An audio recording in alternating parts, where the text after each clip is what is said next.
J'ai choisi de rester à la maison 3 ans avec mes jumeaux. J'ai beaucoup galéré et j'ai beaucoup appris. Très facile à dire après coup, hein, mais les périodes pendant lesquelles on est les plus sous pression sont quand même les périodes qui nous font le plus grandir.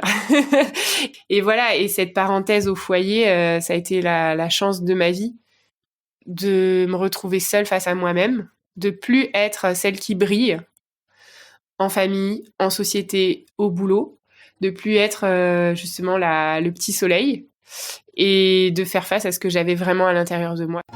Bienvenue sur Pourquoi pas moi. Je suis Charlotte Desrosiers-Natral, la fondatrice de Pourquoi pas moi, l'auteure de Et si je changeais de métier et la créatrice d'un bilan de compétences nouvelle génération. Trouvez ma mission de vie et écoutez ma petite voix. Finançable à 100% avec votre CPF. Grâce à des témoignages sans coupe, découvrez les véritables coulisses de ceux qui ont écouté leur petite voix. Pourquoi pas moi ? Le podcast qui t'invite à écouter ta petite voix. Aujourd'hui, j'ai l'immense plaisir de recevoir Hélène. Elle a une énergie incroyable et un parcours plus qu'inspirant. Alors qu'elle finit ses études de philosophie, elle décide de changer de voie et de devenir professeure des écoles. Après 4 ans d'enseignement dans la souffrance, un congé parental de 3 ans avec ses jumeaux et un burn-out, Hélène décide de transformer son blog Les Fabuleuses au foyer en une entreprise. Aujourd'hui, Hélène anime avec son équipe une communauté de 150 000 fabuleuses et est la maman de 4 enfants et un au ciel, pour reprendre ses mots. Je ne vous en dis pas plus, je vous souhaite la bienvenue dans l'univers d'Hélène Bonhomme. Bonjour Hélène. Bonjour Charlotte. Est-ce que tu pourrais nous parler de l'objet que tu as choisi pour te présenter, s'il te plaît ? Oui, alors il s'agit d'un flamant rose. Je me suis fait offrir en fait pour mon anniversaire cet objet en papier mâché par mon mari et mes enfants. Donc voilà, ce sont j'imagine qu'il a trouvé ça en magasin do it yourself ou je sais pas quoi. Donc je me suis fait offrir le flamant rose en papier mâché, plus de la peinture qui allait avec, des paillettes, de la colle, des trucs à coller. Et j'ai choisi cet objet premièrement parce que mes enfants me l'ont offert pour que je le mette dans mon bureau, pour que je pense à eux. J'ai trouvé ça beaucoup trop mignon. Ma vie de famille n'est pas toujours aussi mignonne, tu vois. Donc je me suis dit ça, il faut que ce flamant rose sera toujours sous mes yeux. J'ai trouvé ça très intelligent de mon mari comme cadeau, de la part de mon mari comme cadeau, parce que je me suis dit que c'était à la fois un objet et à la fois un moment de qualité, tu vois, qu'il m'a offert à passer en famille. Et puis aussi parce que je lui ai demandé, mais pourquoi un flamant rose? Enfin, je sais pas, t'aurais pu m'offrir n'importe quoi. Et en fait, voilà, il me connaît bien et tu sais, c'est ce fameux jeu quand on se pose la question, si tu étais un animal. Et je pense que j'aurais pu choisir flamant rose. En tout cas, je pense comprendre pourquoi mon mari a choisi ça. Je sais pas si ça a une signification sexy ou quoi, j'en sais rien. Mais en tout cas, tu vois, il me dit oui, c'est parce que t'aimes pas être comme les autres. Tu veux toujours être différente, tu veux toujours avoir la petite touche de couleur. Voilà, ça m'a fait penser aussi, je sais pas si tu es familière avec cet outil de connaissance de soi qui s'appelle l'énéagramme. Voilà, c'est un outil que j'ai découvert il y a quelques années et moi, je me reconnais énormément dans le profil 4 qui à la fois a très envie d'être compris, mais qui en même temps a très envie d'être différent, de surtout pas être comme les autres. Voilà, ce qui je pense est à la fois une très grande qualité et un très gros défaut. Mais je me reconnais beaucoup là-dedans, donc c'est pour ça que je t'ai envoyé la photo de mon flamant rose. Génial, on la mettra sur le blog pourquoipasmoi.co et je la mettrai aussi sur Instagram pour que les personnes puissent découvrir ce beau flamant rose. Et quel type de petite fille tu étais ? Alors, on m'a dit, ma maman m'a beaucoup répété que j'étais solaire et que d'ailleurs mes parents avaient choisi le prénom Hélène, qui vient de Hélios en grec, le soleil. Donc Hélène, éclat du soleil. C'est beau, hein ? Ouais, c'est chouette. Ouais, c'est vachement plus beau que Hélène et les garçons. J'ai grandi avec ça dans les années 90. Ça a enlevé un peu de classe à mon prénom, tu vois. Mais et voilà, on m'a répété que j'étais une petite fille lumineuse, de bonne humeur, voilà, qui emmenait beaucoup de joie. Je pense qu'il y avait beaucoup de moi là-dedans et beaucoup de façade aussi, parce que j'ai appris très tôt à être celle qu'on attendait de moi et à justement être être celle qui va bien. Être celle qui emmène de la joie quand il n'y en a pas. Et je pense que ça a été un poids sur mes épaules longtemps. Et c'est finalement assez récent que j'ai pu découvrir que j'avais quand même porté un masque de perfection pendant très, très, très longtemps. Et ça, tu sais à quoi c'est lié? Oui, alors bon, je vais faire très certainement de la psychologie de comptoir, mais je pense pouvoir répéter quelque chose qui m'a été confié par ma maman. C'est que voilà, elle-même était pas mal sous pression, notamment dans sa maternité, et de par sa propre mère et sa propre belle-mère. Et notamment, voilà, moi je suis la deuxième de notre fratrie. Et les 2 grossesses, autant pour mon grand frère que pour moi, se sont pas très bien déroulées. Ma maman était alitée. Et puis, on lui a dit voilà des phrases qui lui ont fait mal, et notamment cette phrase après ce bébé, t'arrêtes parce que t'es vraiment pas faite pour ça. Et il se trouve qu'après ça, mes parents ont fait 3 bébés de plus, donc on est 5 enfants, ça ne l'a pas arrêté. Mais voilà, elle m'a confié plus tard qu'elle m'a clairement utilisée en fait pour prendre sa revanche et prouver qu'elle était capable d'être une bonne maman d'une super petite fille. Voilà, je pense que c'est une explication assez juste, au moins d'un point de départ de cette volonté, moi, de plaire à ma maman pour que ma maman puisse plaire à sa propre maman. Et voilà, je pense que ça dit déjà beaucoup, beaucoup de choses sur le travail que j'ai choisi de faire aujourd'hui et sur ces failles qui se transmettent malgré nous, hein, de génération en génération. Et ça, on en parle peu, des failles, des blessures transgénérationnelles. C'est un truc. Moi, je l'ai découvert il y a pas longtemps, et c'est vrai que c'est incroyable quand tu te rends compte des blessures de ce que tu hérites, et c'est souvent ça saute une génération. Ouais. Et de s'en libérer, c'est un magnifique cadeau à s'offrir. Moi, je sais que j'avais fait des protocoles de Natacha Calestrémé, je sais pas si ça te parle, et je suis allée voir aussi une magnétiseuse qui m'a vraiment libérée de plein de choses, et tu te dis mais c'est fou de te dire que tu as hérité des peurs de ton grand-père ou de ta grand-mère, alors que ça ne t'appartient pas. C'est vrai. Et quand tu t'en libères, après tu te dis waouh, mais je me sens tellement plus légère. Ouais, c'est vrai. Et à la fois ça ne t'appartient pas, mais à la fois tu es responsable d'en faire quelque chose. Exactement. Et de bloquer le flot pour qu'il ne passe pas à la génération suivante. C'est exactement ça. Et c'est là où j'adore mon travail, puisque je m'occupe de la santé émotionnelle des mamans, et que je me rends compte que pourquoi est-ce que finalement on pète un câble à l'arrivée de notre premier, voire de notre deuxième enfant, parce qu'avec le premier on peut encore plus ou moins faire semblant. Pourquoi est-ce qu'on arrive est-ce que je suis arrivée, en tout cas, à péter les plombs? C'est parce que justement, on se retrouve dans le rôle du parent, et forcément, une partie de notre enfance se rejoue. Et il y a une dame qui s'appelle Shefali Tsabary, qui a écrit un bouquin que j'ai lu en anglais, The Conscious Parents, mais je crois que ça a été traduit en français. Le titre est moins parlant. Parents, enfants, grandir ensemble, il me semble. Courrier du livre, je crois, au niveau de l'édition.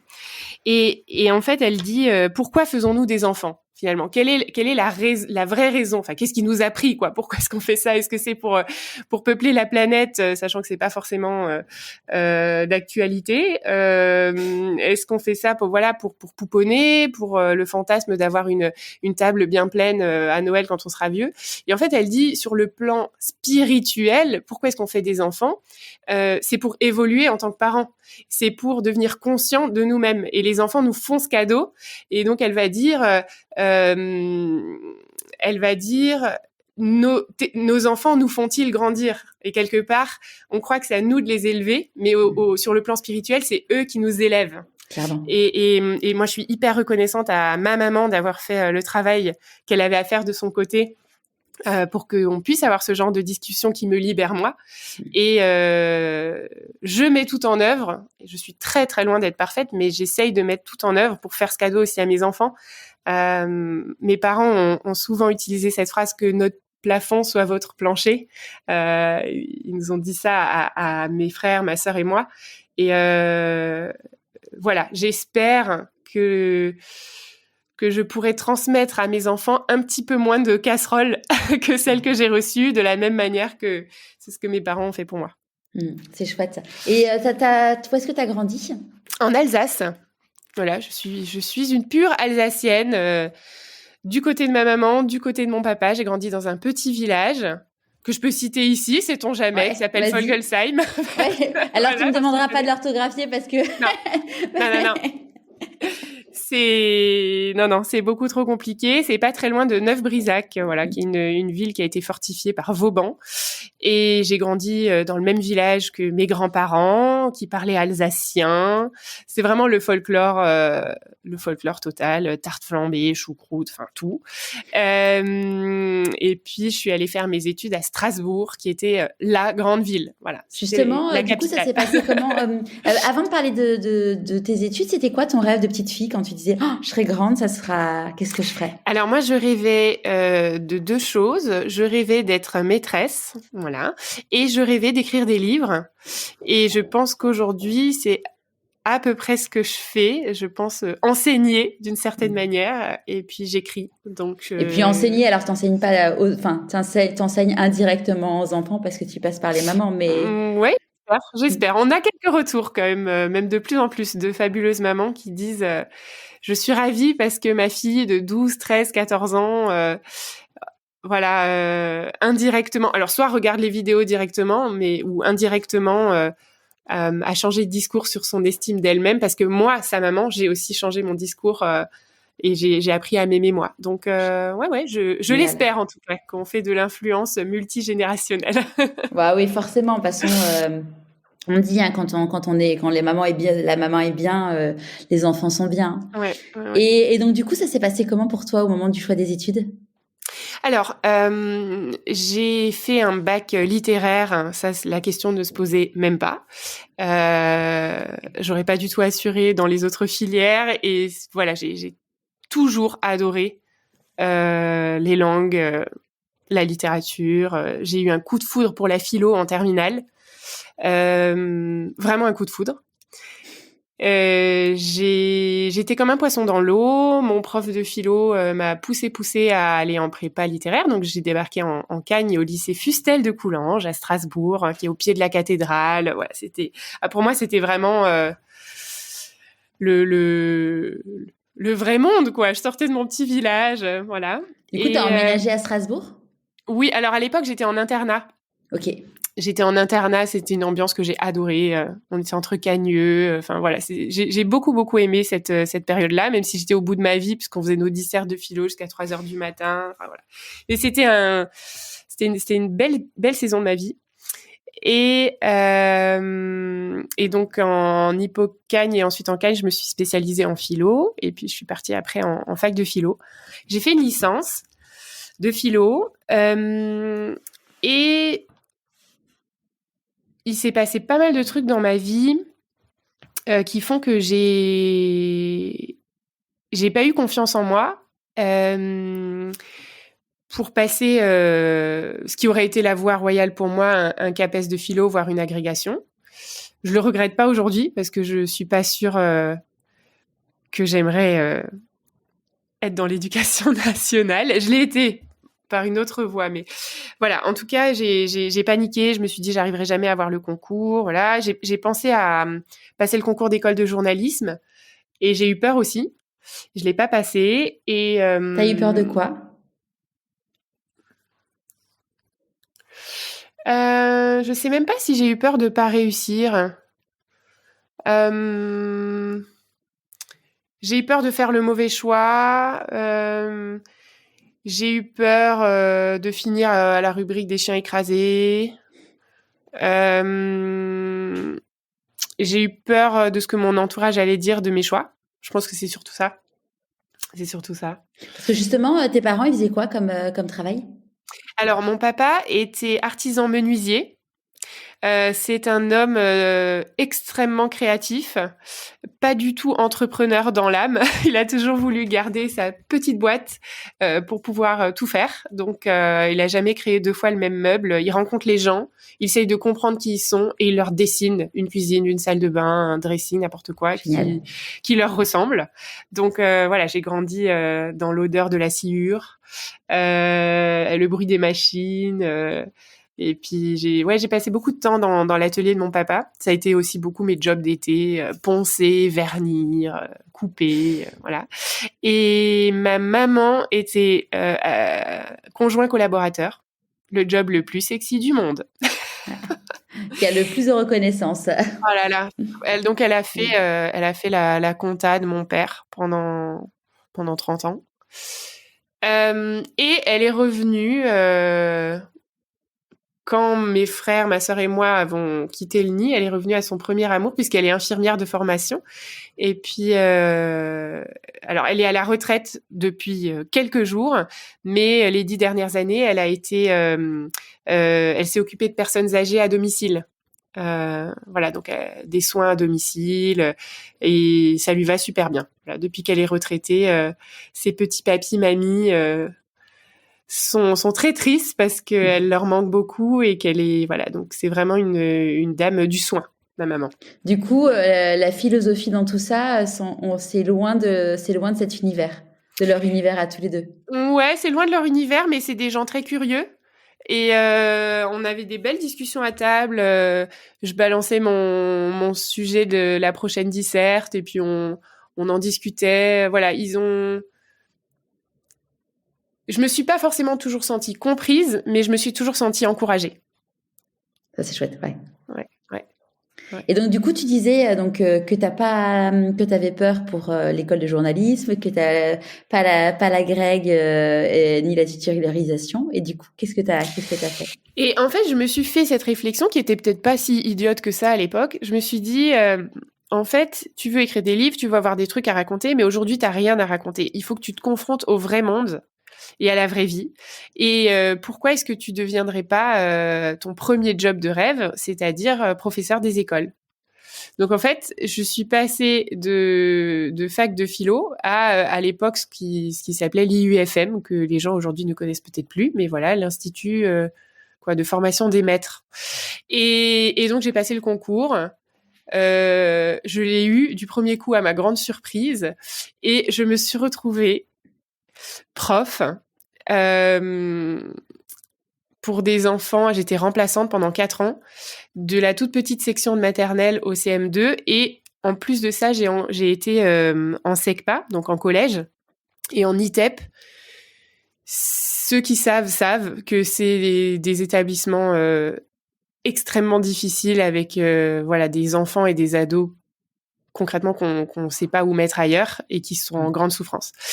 Et en fait, encore aujourd'hui, j'ai encore du mal à m'expliquer comment j'ai pu choisir d'aller dans cette branche. Vraiment, je me dis, mais qu'est-ce qui m'a pris, quoi ? De quoi? D'aller justement vers ces enfants en difficulté? Alors ça, j'ai pas eu le choix. C'est-à-dire que, en fait, j'étais jeune prof, jeune recrue de l'éducation nationale. Donc, moins t'as de points, plus t'as de chances d'aller là où personne n'a envie d'aller. Ce qui est fou, c'est parce que tu dis, justement, l'expérience pourrait servir à ces enfants, quoi. Complètement. C'est là où on aurait besoin des meilleurs. Et moi, j'étais une petite fille complètement noyée dans mes émotions. Je me retrouvais, tu vois, face à des troisièmes qui avaient redoublé 3 fois. Donc, ils avaient 16-17 ans. Ils avaient une tête de plus que moi. Ils me traitaient de pute. J'avais aucune ressource. Je n'avais rien. J'étais naïve. Je savais pas gérer mes émotions. Voilà.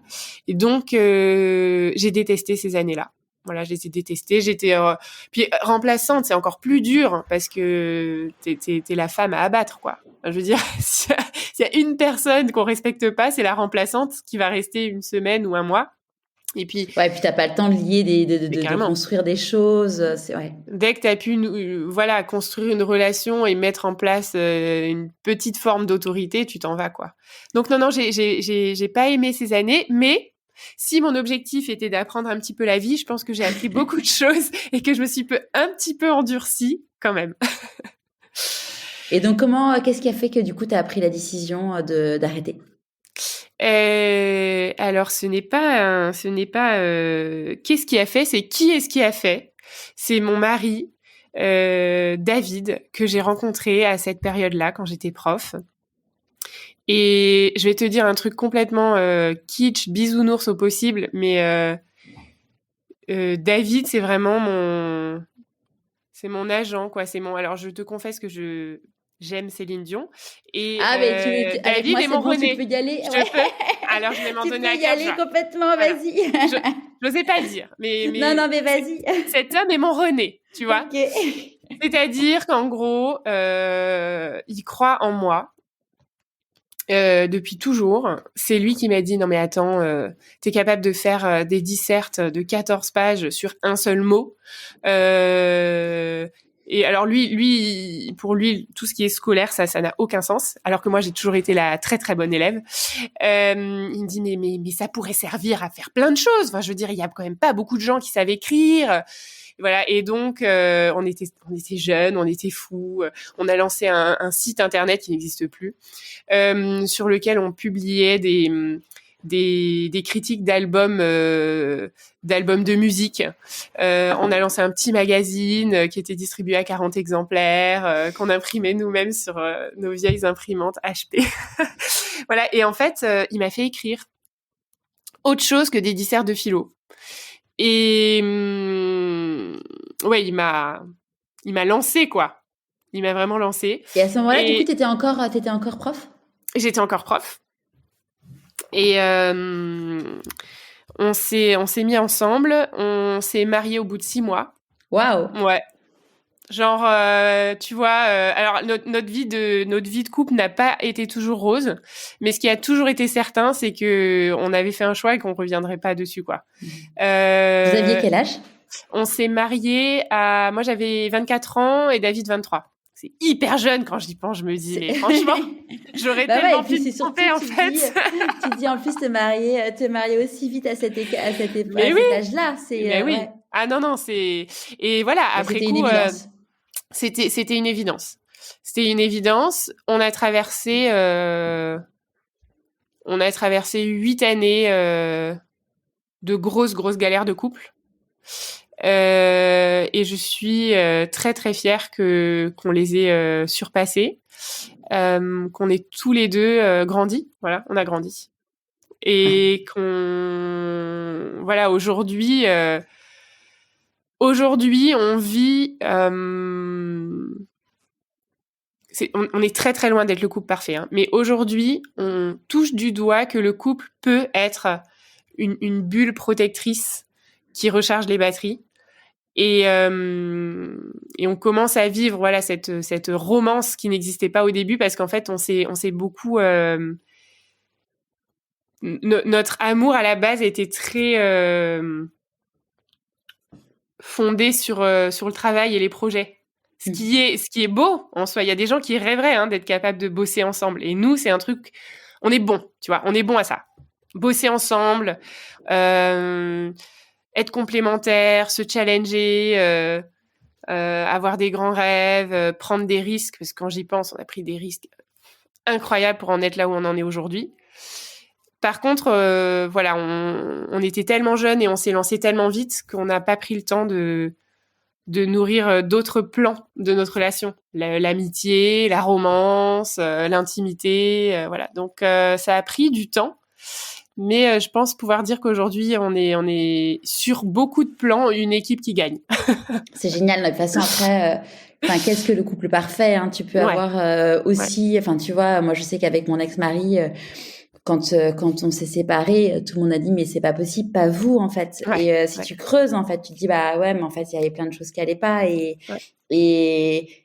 clairement ce qui se passe chez les uns et puis même toi en tant qu'acteur du couple, parfois tu te rends pas compte qu'il y a des choses qui vont pas du tout et qu'une fois que tu prends du recul et de la hauteur, tu fais non mais ça plus jamais. Et Carrément. du coup, c'est ça, c'est en effet, c'est clairement un défi immense de se dire que tu t'aimes toute ta vie, surtout quand tu te rencontres jeune, parce que moi, je sais que je l'avais rencontré, j'avais 21 ans. On s'est séparés, j'en avais 39. Tu dis, je suis plus tout à fait. Ah Voilà, non, t'es plus la même personne. C'est clair. t'es plus C'est la même clair. personne, t'as plus les mêmes aspirations. Après, c'est un enjeu d'arriver à évoluer ensemble et faire en sorte d'avoir toujours envie des mêmes choses, quoi. Ouais, carrément. Et puis quelque part, voilà, cette loterie de finalement, je ne suis plus la même personne, l'autre n'est plus non plus la même personne. Et est-ce que on peut retomber amoureux finalement, puisqu'on est deux personnes différentes. C'est Et ça. il Et n'y a la pas de, communication, comme tu c'est dis, vraiment il y la a pas. clé. Ouais. C'est communiquer, parce qu'évidemment qu'il y a des, tu vois, je me rappelle une séance chez ma psy où je sentais que ça partait en cacahuète. Et elle me disait, vous savez, Charlotte, vous étiez tous les deux sur un vélo, sur le même vélo en tandem. Là, vous êtes chacun sur votre propre vélo. Et l'idée, c'est d'arriver. Forcément, il y a des moments où vous allez partir chacun sur un chemin différent parce que évidemment, quand je parle de chemin différent, on parle évidemment de chemin de vie, mais pas avec d'autres personnes. Voilà, on soit bien d'accord. Et elle dit voilà, vous êtes chacun sur votre vélo, et puis l'idée c'est de vous retrouver, d'avoir le même projet commun et de vous retrouver sur le sentier. Et moi, j'avais trouvé ça vachement dur. Je disais, mais moi, j'ai envie de rester sur le tandem avec lui. Et en gros, il y a des moments, finalement, la conclusion, c'est qu'en effet, on était chacun sur notre vélo et que le chemin, il sera en parallèle parce qu'il y a les enfants. Donc, mais en tout cas, ça sera plus jamais sur le même vélo, quoi. Pas sur le même vélo, ouais. Ouais. C'est dur parce que un couple, c'est deux personnes, c'est deux volontés. Donc, à partir du moment où les deux volontés sont pas alignées, qu'est-ce qu'on peut faire en fait? Et c'est un sujet, qui revient en long, en large et en travers chez les fabuleuses. C'est-à-dire que pourquoi est-ce que les mamans à bout de nerfs débarquent chez nous? C'est pourquoi est-ce qu'elles ont le courage de dire là j'ai vraiment besoin d'aide? C'est parce que en fait leurs relations avec les personnes qu'elles aiment le plus au monde sont fragilisées. Et ces personnes, c'est qui? C'est leurs enfants ou leurs conjoints, ou alors leurs conjoints ou leurs enfants dans l'ordre de priorité. Voilà. Et voilà, c'est extrêmement facile à dire parce que quand on est en souffrance dans son couple, ça va rejaillir malheureusement sur tous les autres domaines de notre vie. Là, je veux te dire, tu le vois sur tes enfants, et c'est hyper. Tu vois là, ma fille donc a 8 ans, là elle vient d'avoir un zona. Ouais. Alors donc le zona, c'est quand même la conséquence d'un choc émotionnel. J'y suis pour rien dans le sens où c'est pas moi qui ai décidé que c'est la fin de notre couple. Mais bon, tu te dis, tu es forcément pour quelque chose parce que c'était un couple, donc c'est deux personnes. Mais ouais, tu te dis, waouh, tu vois tes petits bouts de chou souffrir et souffrir de façon inconsciente parce qu'au final, tu te dis, ça a forcément un impact. Tu leur changes leur vie. Hein. Ouais. Et c'est là qu'on a besoin de se rappeler que la parentalité est le rôle le plus exigeant d'une vie parce que, par définition, on va blesser nos enfants. C'est ça. On sera jamais les parents parfaits. Et donc, on va devoir composer avec cette culpabilité de ne pas leur avoir donné toutes les cartes pour avoir un chemin tout tracé et vivre dans cette confiance que même ces choses qu'on aurait voulu qu'ils ne vivent jamais, voilà, tu parles de votre séparation. Moi, je regrette beaucoup de choses que j'ai dites à mes enfants. Je suis sûre ont eu des conséquences sur eux. Enfin, que j'ai dites, que j'ai crié. Je regrette aussi ces années où ils nous ont vus et entendus nous disputer de manière violente. Je sais que ça va avoir des conséquences sur leur histoire. Parfois, je me pose des questions aussi. Voilà, j'en sais rien sur, sur mes choix professionnels, sur mon équilibre travail-foyer, et en fait, je crois qu'on est obligé en tant que parents d'accueillir le fait qu'on le veuille ou non, on leur fera entre guillemets du mal, mais que ils ont leur propre responsabilité dans leur vie. de faire avec ces casseroles-là quelque chose de beau. Et malheureusement, on pourra pas faire ce travail à leur place. On va pouvoir, je pense quand même, avec une attitude la plus vulnérable possible, avec aussi l'humilité de demander pardon, de nous-mêmes accueillir notre imperfection. Je pense qu'on peut leur simplifier un petit peu le travail. J'en suis assez convaincue. Mais voilà, en tant que parent, on est obligé d'accepter que on n'offre pas toujours le meilleur à nos enfants. Et c'est tout. C'est ça. Ouais, non, c'est un vrai, enfin, tu vois, je me rappelle, parce que je me suis fait pas mal conseiller sur comment annoncer la séparation aux enfants, parce que c'est quand même un vrai sujet. Et en gros, il y a plusieurs personnes qui m'ont dit, bon, déjà, si toi, si toi t'es bien, les enfants seront bien. Bon, clairement, j'étais pas bien, mais, oui. mais bon, voilà. Ça peut être plus culpabilisant qu'autre chose, en effet. Mais bon, après, ils m'ont dit, écoute, ils m'ont dit, si toi, t'es en accord avec tes choix, en fait, c'est ce qui compte avant tout. C'est donc, en gros, si tu décides de quitter la maison parce que voilà, les enfants, en fait, s'ils voient que t'es bien dans un nouvel appartement, ils seront bien. C'est vraiment de se dire, avec quoi toi tu es à l'aise pour que tes enfants ils soient à l'aise, parce que si toi-même t'es pas à l'aise, et clairement, c'est ce qu'on m'avait dit, c'est qu'en fait, évidemment que tu vas faire du mal à tes enfants, il y a pas de question. Mais le truc, c'est que c'est se dire, dans ce contexte-là, comment tu fais au mieux, et puis de se dire que finalement, mieux vaut 2 parents heureux séparés que 2 parents ensemble malheureux, quoi. Ouais. Et les enfants sont des éponges, donc ils le sentent, ça. C'est ça, clairement. Et donc du coup, donc vous mariez, ton mari te fait écrire, t'es encore prof. À quel moment tu vas dire, allez, j'arrête? Alors il m'a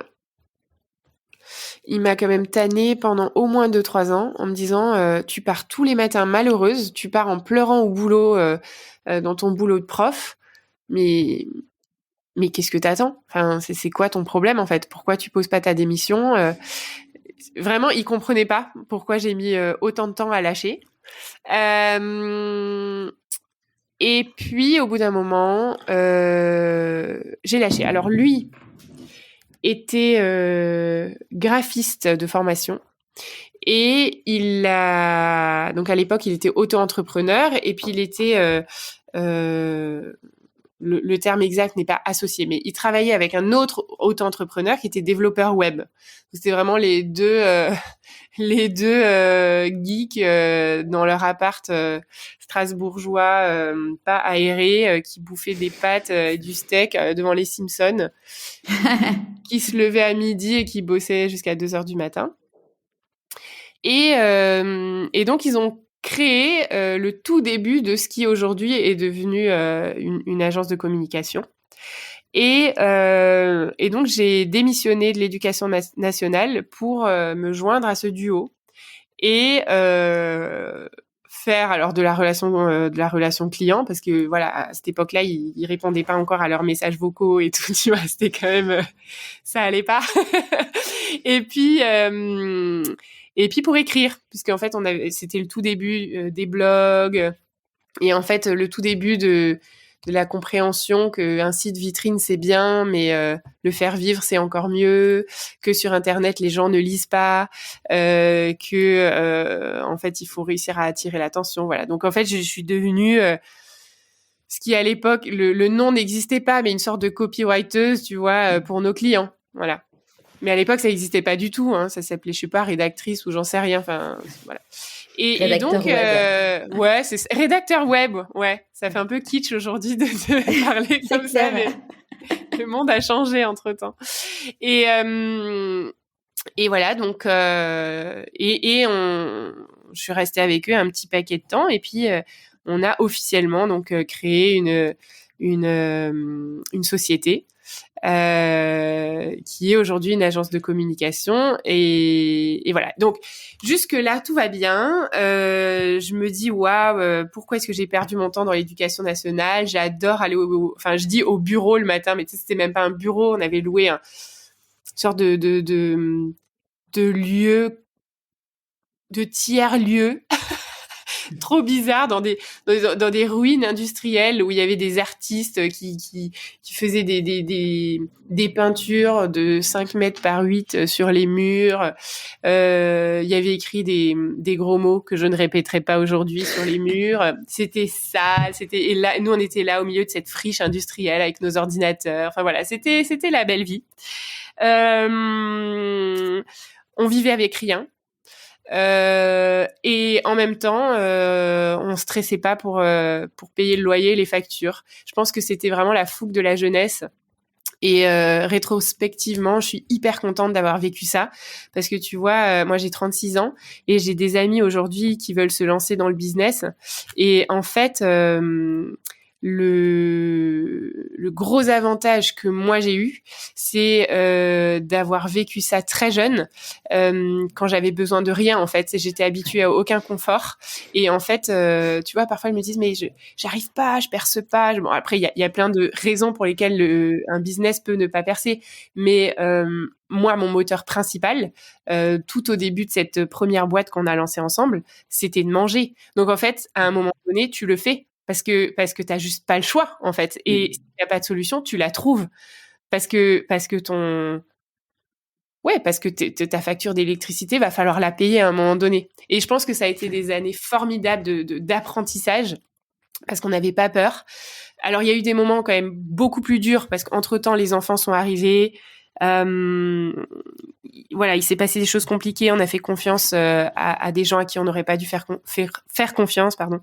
On s'est retrouvés endettés de 100 000 euros. Là, on faisait moins les malins. Tu vois, quand on a dû emprunter de l'argent à des potes pour payer le loyer, là, ça a été quand même beaucoup plus dur.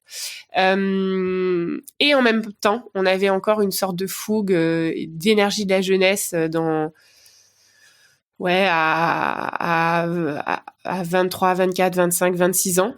Et on n'a rien lâché parce qu'on n'avait pas le choix. De toute façon, j'avais démissionné de l'éducation nationale, donc on pouvait plus compter là-dessus. Et et je crois que l'entrepreneuriat, autant que la maternité d'ailleurs, ça m'a changé, quoi. Ça m'a vraiment donné une niaque, une rage de vaincre.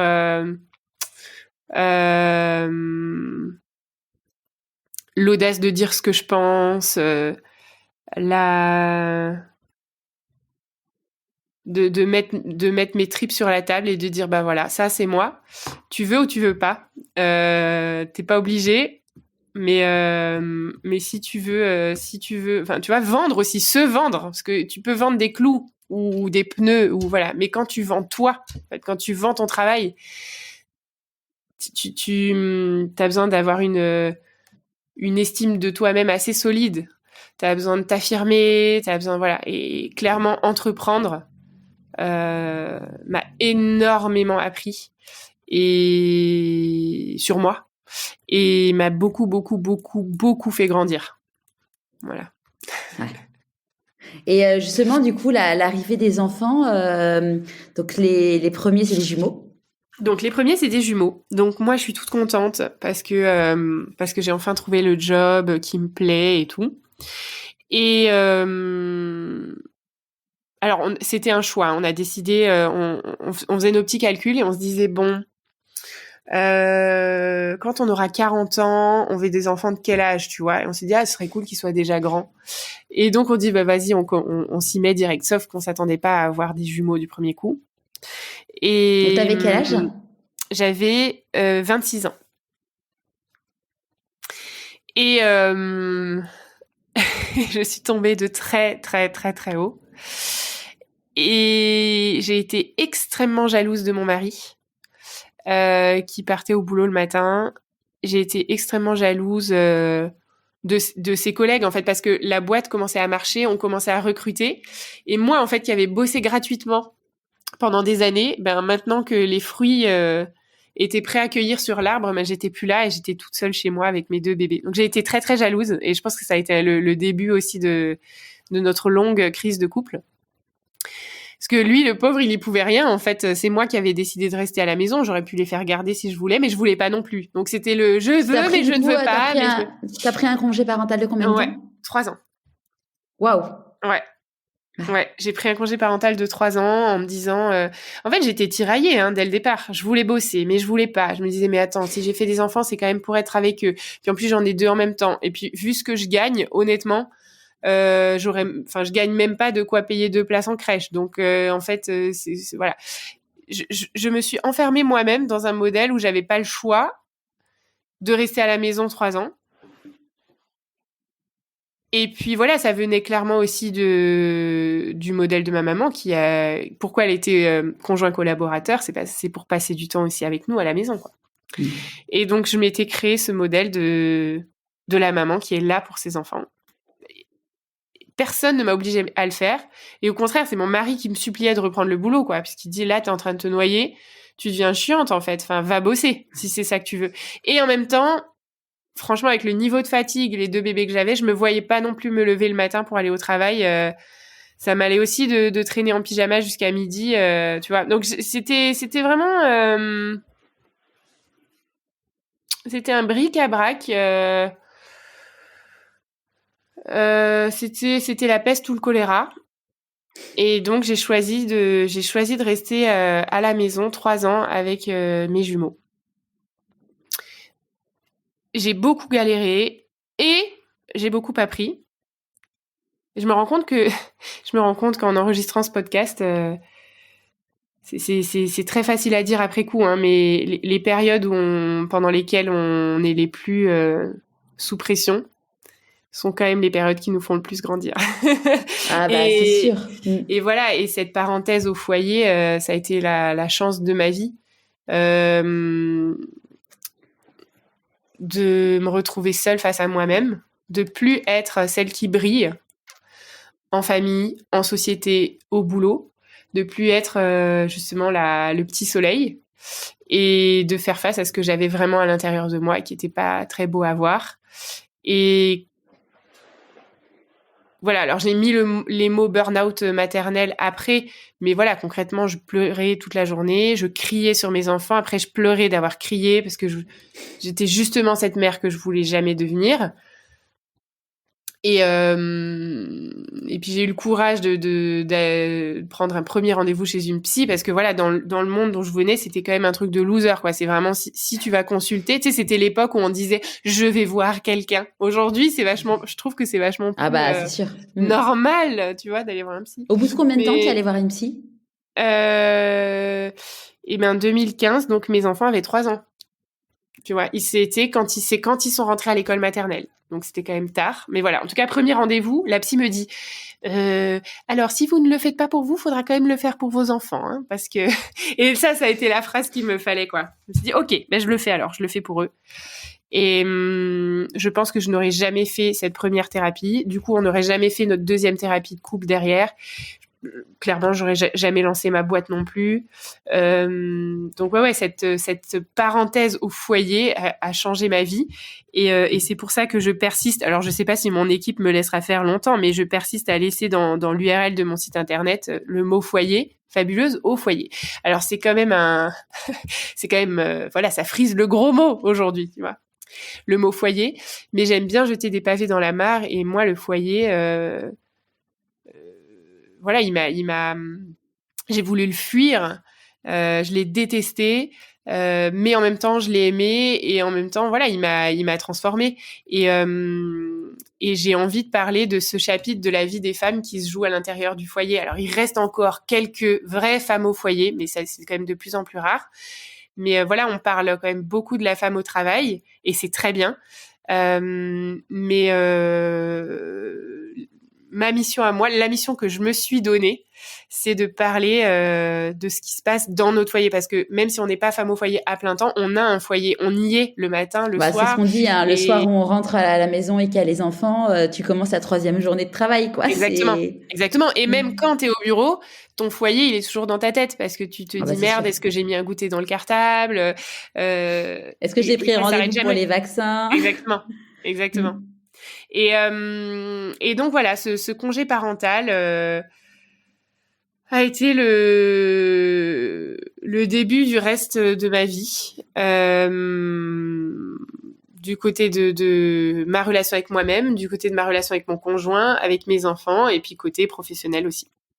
Donc là, tes enfants rentrent à l'école, ils ont 3 ans, tu commences du coup à te faire suivre. Le projet, c'était de retourner dans le travail avec ton mari? Alors, entre-temps, j'avais lancé le blog des Fabuleuses. Parce que j'avais quand même compris pendant la dernière année du congé parental, donc les enfants avaient 2 ans, j'avais quand même compris que ce serait peut-être intelligent de les mettre un petit peu à la garderie pour respirer un peu.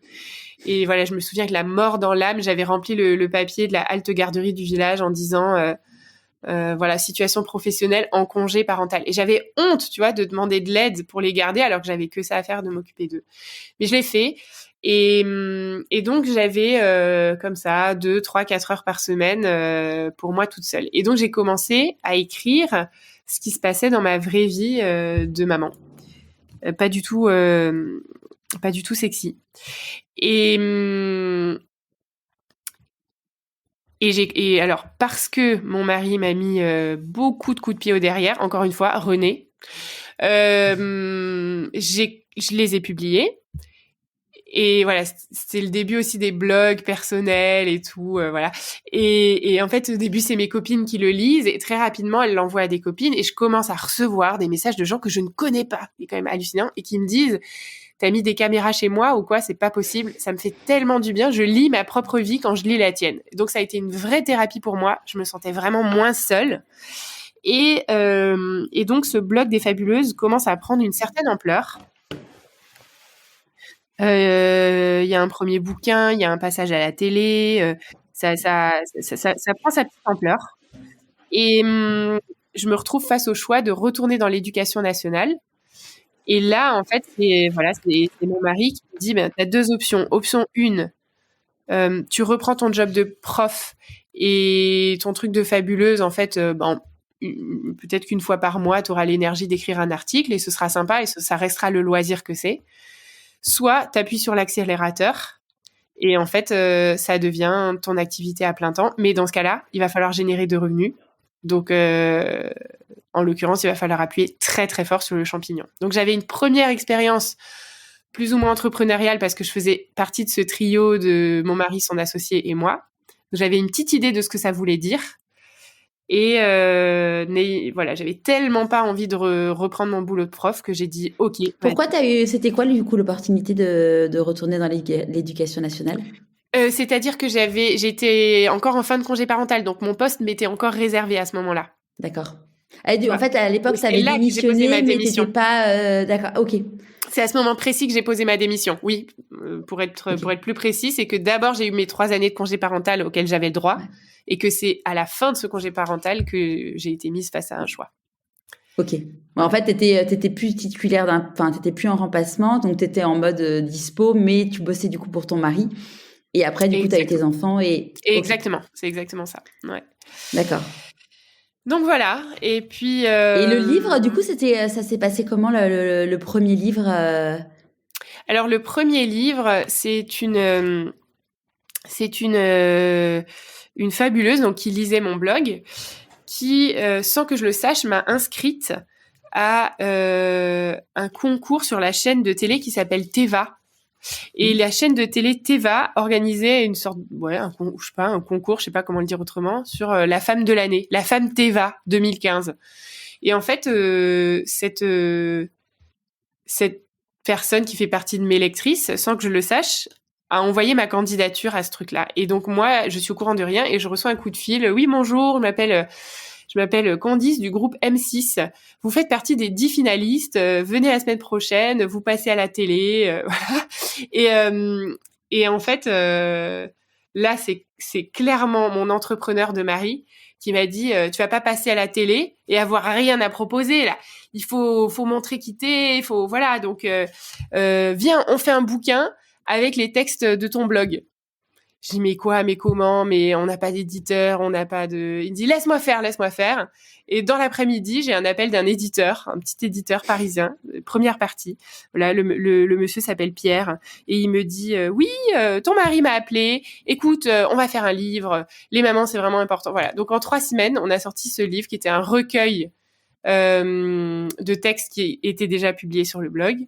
Et du coup, je suis arrivée dans cette émission et j'ai pas gagné.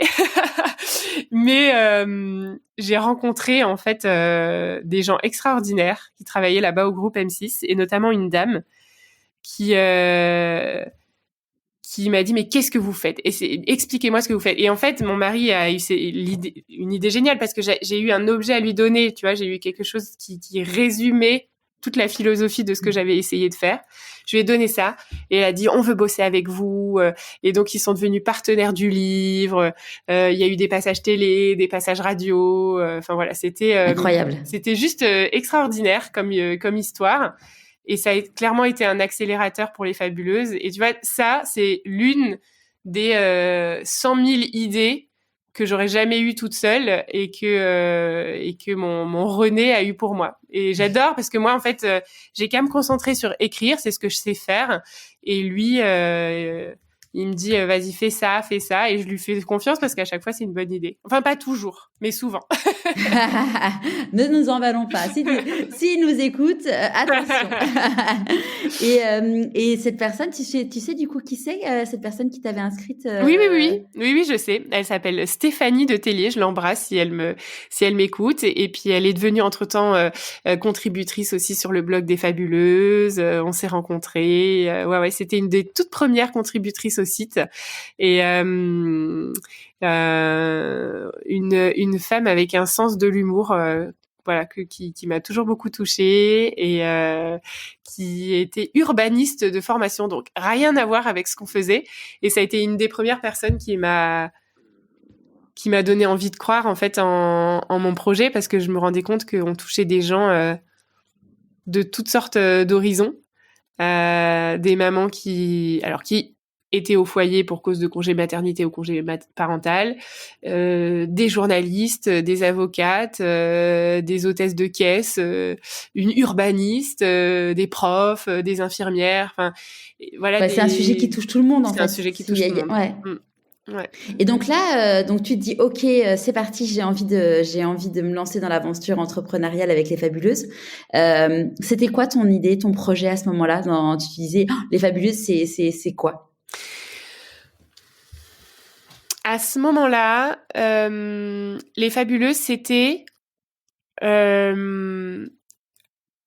la punchline que j'utilisais tout le temps, c'était révéler la fabuleuse en chaque maman.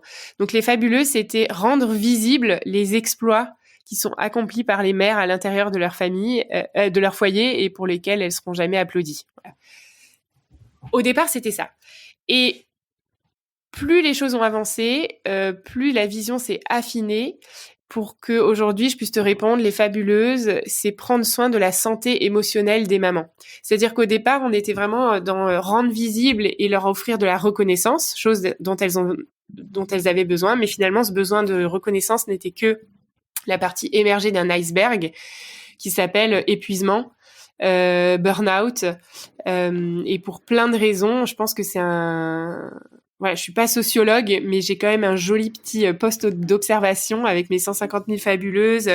J'ai mis bout à bout, j'ai 8 personnes à plein temps qui répondent aux messages qu'on reçoit tous les jours et aux témoignages qu'on reçoit. Et en fait, voilà, il y a un vrai phénomène de génération d'épuisement maternel qui s'explique par plein de raisons. Et voilà, aujourd'hui, les Fabuleuses, pour moi, c'est j'essaye, en tout cas, de bâtir un phare dans la tempête. Voilà, parce que devenir maman, c'est une tempête sur l'estime de soi. Tu croyais que, voilà, ils vécurent heureux, eurent beaucoup d'enfants. En fait, c'est ils vécurent heureux, eurent beaucoup d'emmerdes. Et en fait, tu te retrouves... tu te noies, en fait. Et comme t'as l'impression d'être la seule, tu te juges beaucoup et en fait tu te dis il y a quelque chose qui cloche chez moi. Donc en termes de voilà, tu perds ton estime, d'où ce mot fabuleuse, encore une fois, qui est très bisounours mais qui fonctionne.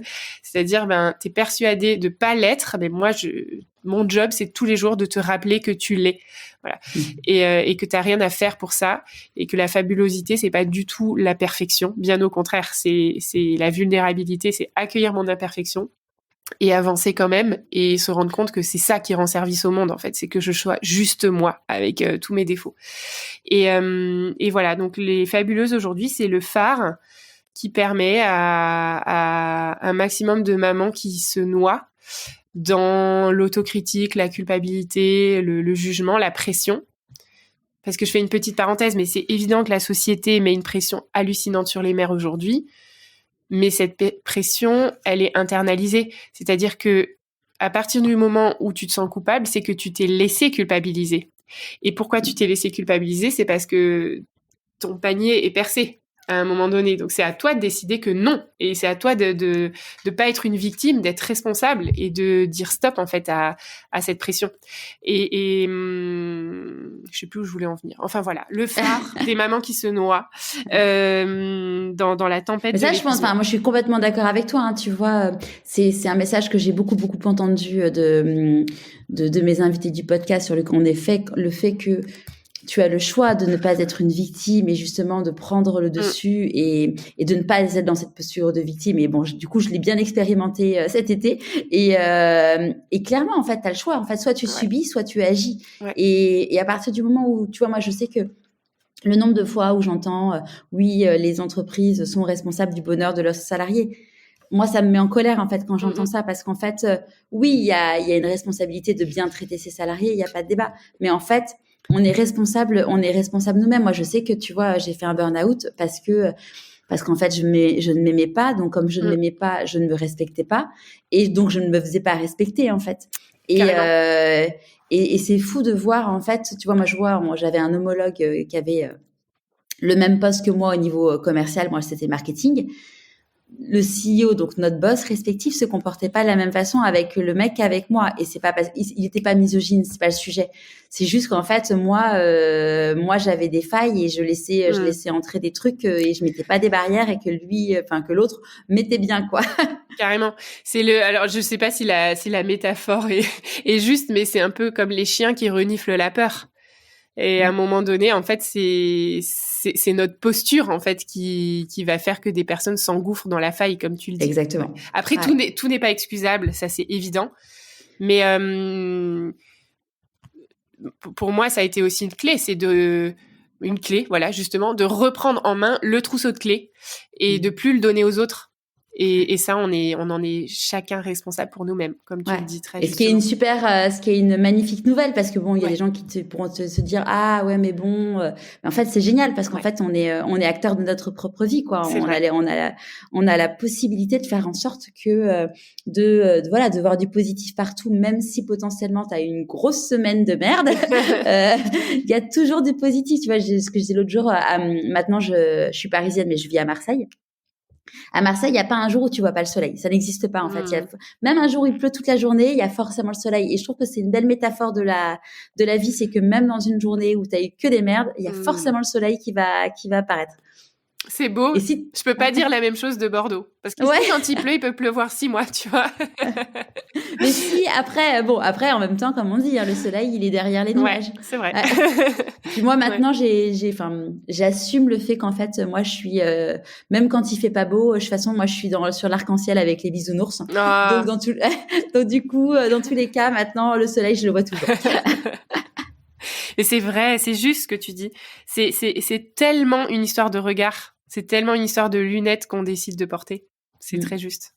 C'est un vrai entraînement, hein. De toute façon, bien entendu, hein, que c'est pas facile et qu'il y a des jours, qui sont moins faciles que d'autres. Mais en fait, ouais, si tu te dis, bah voilà, il y a du positif dans tout, bah tu vas vraiment, c'est un vrai entraînement mental et ça marche, hein. Et donc du coup, donc tu te lances dans l'entrepreneuriat et comment ça se passe? Alors, j'ai toujours été portée par les retours, les témoignages, les questions, les eureka, les victoires aussi des fabuleuses que j'accompagne depuis donc 2014, début du blog, 2015, vraiment gros coup d'accélérateur. Donc, ça fait quand même bientôt 8 ans, 9 ans en tout. Je viens de faire le calcul dans ma tête, je me rends compte que c'est pas si mal. J'ai toujours eu l'impression de tirer sur un fil et à chaque fois de me dire non mais c'est bon là maintenant on a tout dit là sur l'épuisement maternel, on va pas pouvoir aller plus loin, et à chaque fois de réaliser à quel point c'est central aujourd'hui et à quel point ça répond à un vrai besoin chez les gens. Donc enfin tous les jours il y a des histoires de dingue, de fabuleuses. Alors les pires, c'est les tentatives de suicide. Hein, il y en a quand même régulièrement, et c'est là où on se dit mais c'est dingue en fait qu'il y ait autant de mamans qui vont pas bien. Il y a beaucoup de mamans qui sont sous médicaments et qui parviennent à plus ou moins passer à autre chose grâce aux nouvelles habitudes qu'elles prennent avec nous. Des couples qui se déchirent. Il y a des il y a des mamans qui sont dans l'alcool. Alors heureusement tout le monde ne va pas aussi mal, mais je pense que plus le temps passe et plus ma détermination à proposer des solutions est grande. Et donc, plus ma détermination est grande, plus j'ai besoin d'aide. Et pour moi, cette aventure d'entrepreneuriat a été magnifique et à la fois très, très challengeante parce que j'ai très, très rapidement commencé à recruter. Et recruter donc, du coup, des salariés. Voilà, j'en ai aujourd'hui 14. Wow. Et plus, sans compter en fait les contributrices ou alors les coachs qui travaillent d'un petit peu plus loin et qui travaillent comme ça quelques heures par semaine, mais qui sont pas à plein temps. Mais on est 14 à plein temps ici à Bordeaux.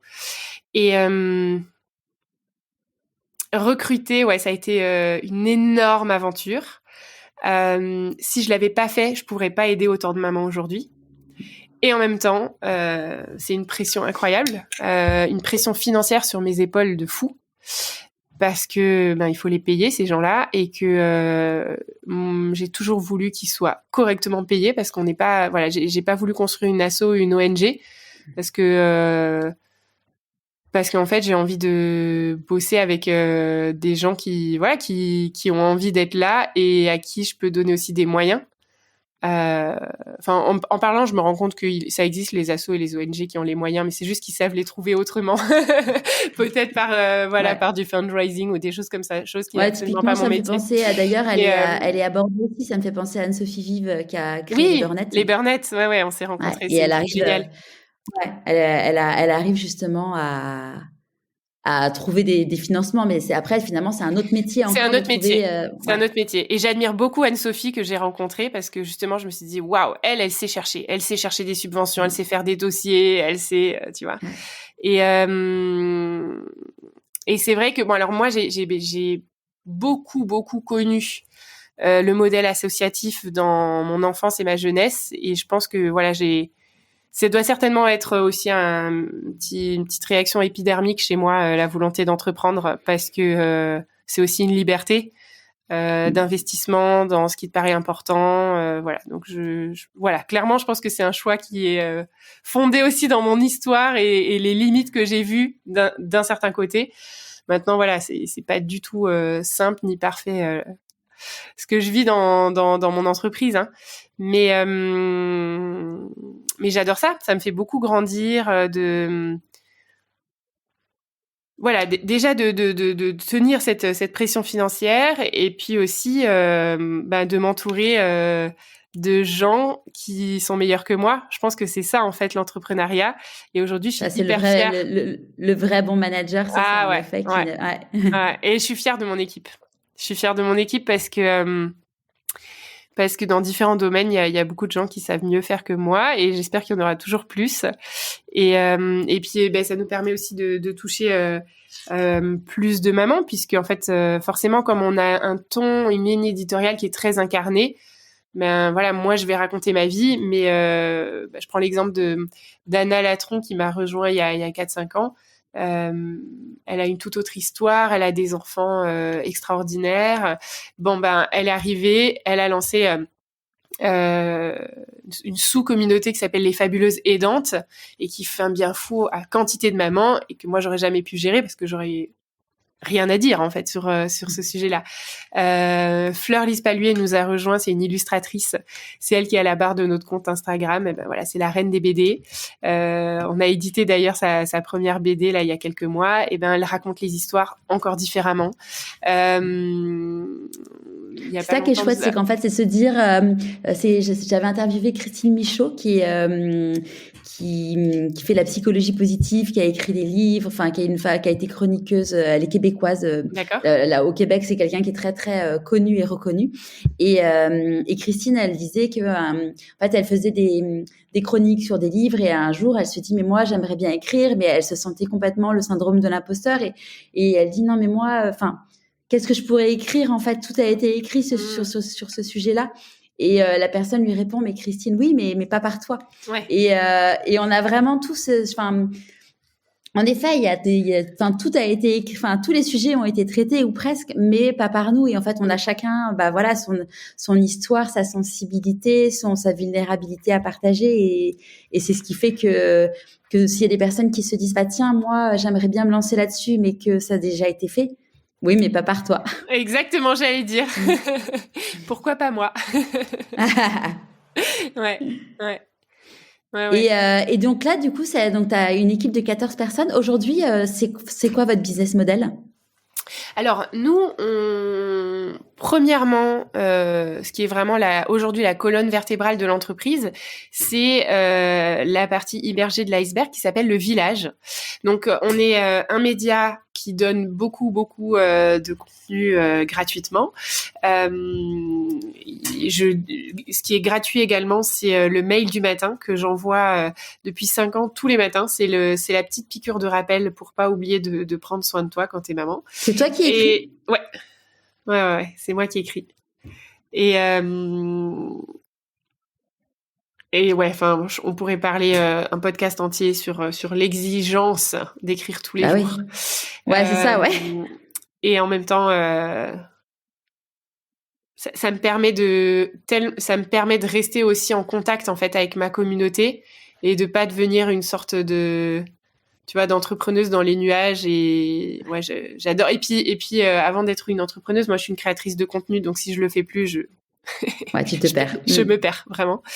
Et le village, c'est tout ce qu'on donne gratuitement, ce serait c'est ce fameux adage, je sais pas si c'est un proverbe africain, si tu veux aider quelqu'un qui a faim, tu peux lui donner un poisson. Bon, je sais pas si je le dis bien, mais si tu veux l'aider sur la durée, apprends-lui à pêcher. Moi, c'est un peu ça. Ce qu'on donne gratuitement, c'est du poisson. Et le village, c'est je t'apprends à pêcher pour justement, comme on le disait tout à l'heure, reprendre en main ton indépendance émotionnelle et être capable dans tes journées, de retrouver ton peps, d'avoir envie de te lever le matin, de te réconcilier avec toi-même, d'apprendre à t'aimer, voilà. Donc le village, je suis assez fière du nom que j'ai trouvé pour cette communauté parce qu'il faut un village pour élever un enfant, mais nous on dit qu'il faut un village pour soutenir une maman. Et donc très concrètement, c'est un abonnement. C'est une formation sur abonnement. Plus de 6000 mamans sont passées par le village et d'ailleurs plusieurs, de très nombreuses villageoises nous ont dit on veut pas que ça s'arrête. Donc on a créé une suite, un village 2 et aujourd'hui même une communauté qui s'appelle La Grande Famille qui est accessible que aux anciennes villageoises. Et donc on les appelle les sisters, c'est-à-dire c'est les grandes sœurs qui ont envie de rester là parce que elles veulent pas se couper de tout ce qu'elles trouvent de beau et de bon dans cette communauté et aussi parce qu'elles justement elles veulent être des grandes sœurs pour les plus jeunes mamans ou en tout cas les plus jeunes fabuleuses qui arrivent parce que certaines fabuleuses ne sont pas si jeunes que ça et se découvrent fabuleuses pour certaines à 55, 60, 65 ans et disent j'aurais tellement voulu entendre ça il y a 30 ans mais en fait je veux apprendre pour moi, je veux apprendre à m'aimer et je veux apprendre aussi parce que je veux pas dire d'âneries à mes filles qui elles sont en train d'avoir leurs premiers enfants et je veux apprendre à être là pour elles quoi. Donc le gros de notre business model Il est autour du village. Ensuite, on fait du papier. On a publié, voilà, moi j'ai publié 2 livres chez Première Partie. Entre-temps, on a monté notre propre maison d'édition. On a publié plusieurs MOOC, donc c'est à la frontière entre le magazine et le livre. On a, je sors là maintenant tout de suite aussi mon nouveau livre, Que ta journée soit belle, où je raconte toute mon histoire et qui est voilà le.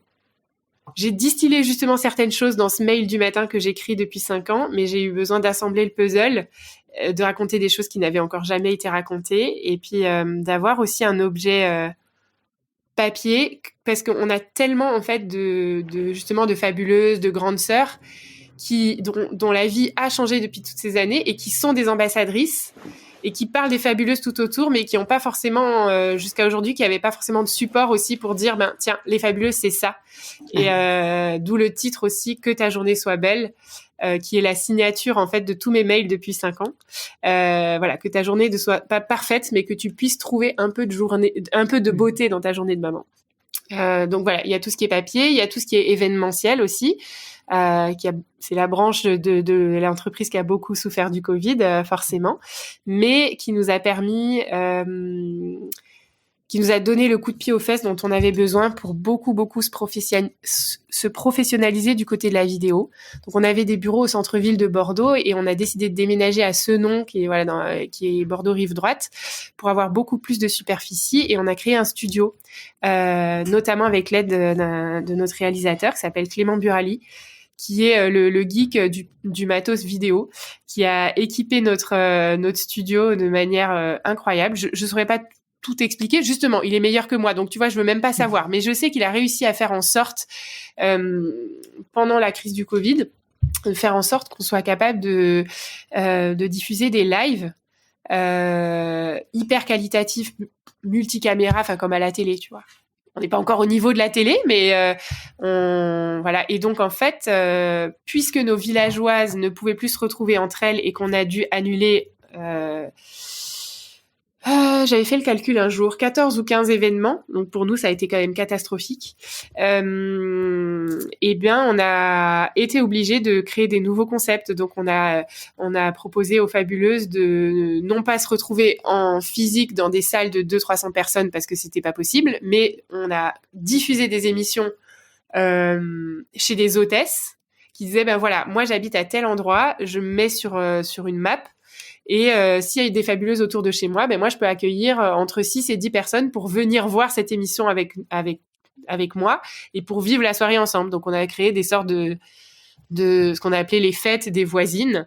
Et finalement, ça a été un cadeau extraordinaire pour la communauté parce que quand tu vas à un événement de 300 personnes dans la ville la plus proche, t'es morte de trouille et tu rencontres pas vraiment grand monde. Ouais, tandis que là, tu as vraiment un vrai groupe de soutien, c'est génial. Carrément. Et donc, c'est ce qui nous a permis de nous de devenir de plus en plus local, en fait, ces 3 dernières années. Voilà, ça c'est tout pour toute la partie événementielle. C'est le gros de notre business model, c'est le gros des entrées. Et encore très très récemment, j'écrivais un mail du matin justement parce que il y a une de mes lectrices qui m'a dit je suis quand même mal à l'aise, c'est du marketing, tout ça. Et en fait, tu vois, il y a 5 ans, ça m'aurait fait trembler. Et justement, quand j'ai vendu mon premier produit, qui était une formation en ligne, quelqu'un m'a dit « Ah ouais, d'accord, donc en fait, tout ça, tu l'avais fait que pour l'argent. » Et à l'époque, ça me faisait trembler parce que je me sentais pas encore droite dans mes bottes sur ce sujet.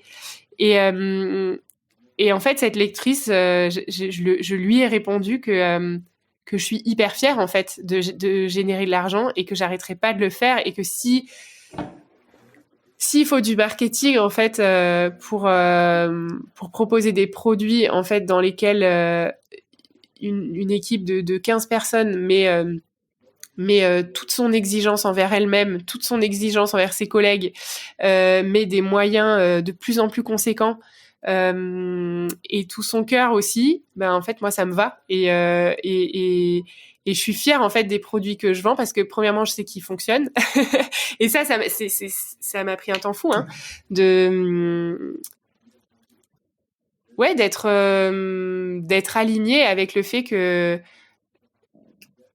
tu peux pas être entrepreneur si t'es pas persuadé que le produit que tu mets sur le marché apporte de la valeur dans la vie des gens.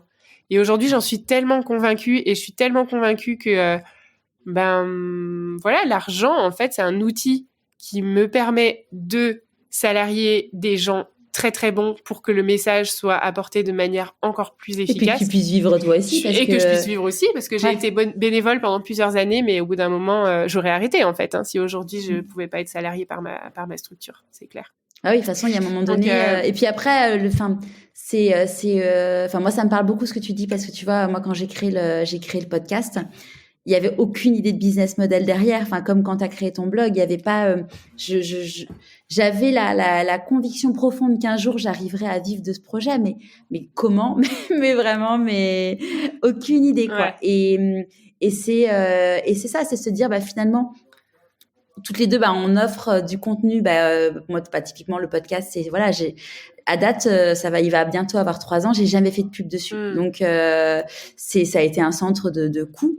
Mais en fait, je suis tellement heureuse de pouvoir aider des gens juste avec ça ou juste avec les contenus sur les réseaux sociaux.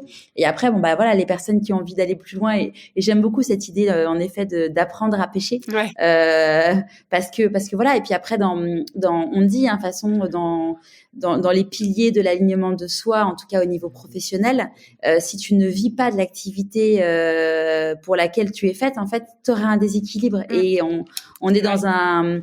Et tu vois, l'autre jour, je discutais avec une magnétiseuse qui disait que même si la magnétiseuse ne te fait pas payer, il y a quand même ce principe d'échange, de dire ok, je te donne quelque chose, je te fais un soin, je te nettoie, enfin bref, mais en échange il doit y avoir quelque chose, d'ordre de l'argent, une fleur si c'est un enfant, enfin bref, il y a forcément cette logique d'échange et qui est nécessaire, parce que moi je sais que pendant longtemps, tu vois, j'avais pas encore de formation avant ou quoi, et tu dis j'aide les gens et ça me comble de joie, mais il y a un moment, tu te dis, finalement, ton travail, il doit être rémunéré, quoi. Complètement. Et pour aller encore plus loin, en fait, ton client a besoin de payer pour se donner à fond aussi dans l'aventure qu'il a à vivre. C'est-à-dire que moi, la première, qu'est-ce qui va faire que je fais mon sport ? Mais c'est parce que je paye mon abonnement à la salle. C'est pour ça que je fais du sport.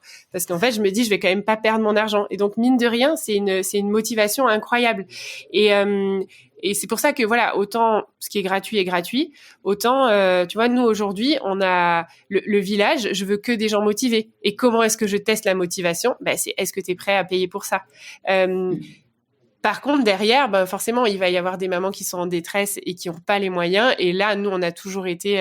Mais il y a toujours une participation symbolique, tu vois. Donc, on n'a jamais offert, mais on a toujours joué le jeu de quasiment offrir.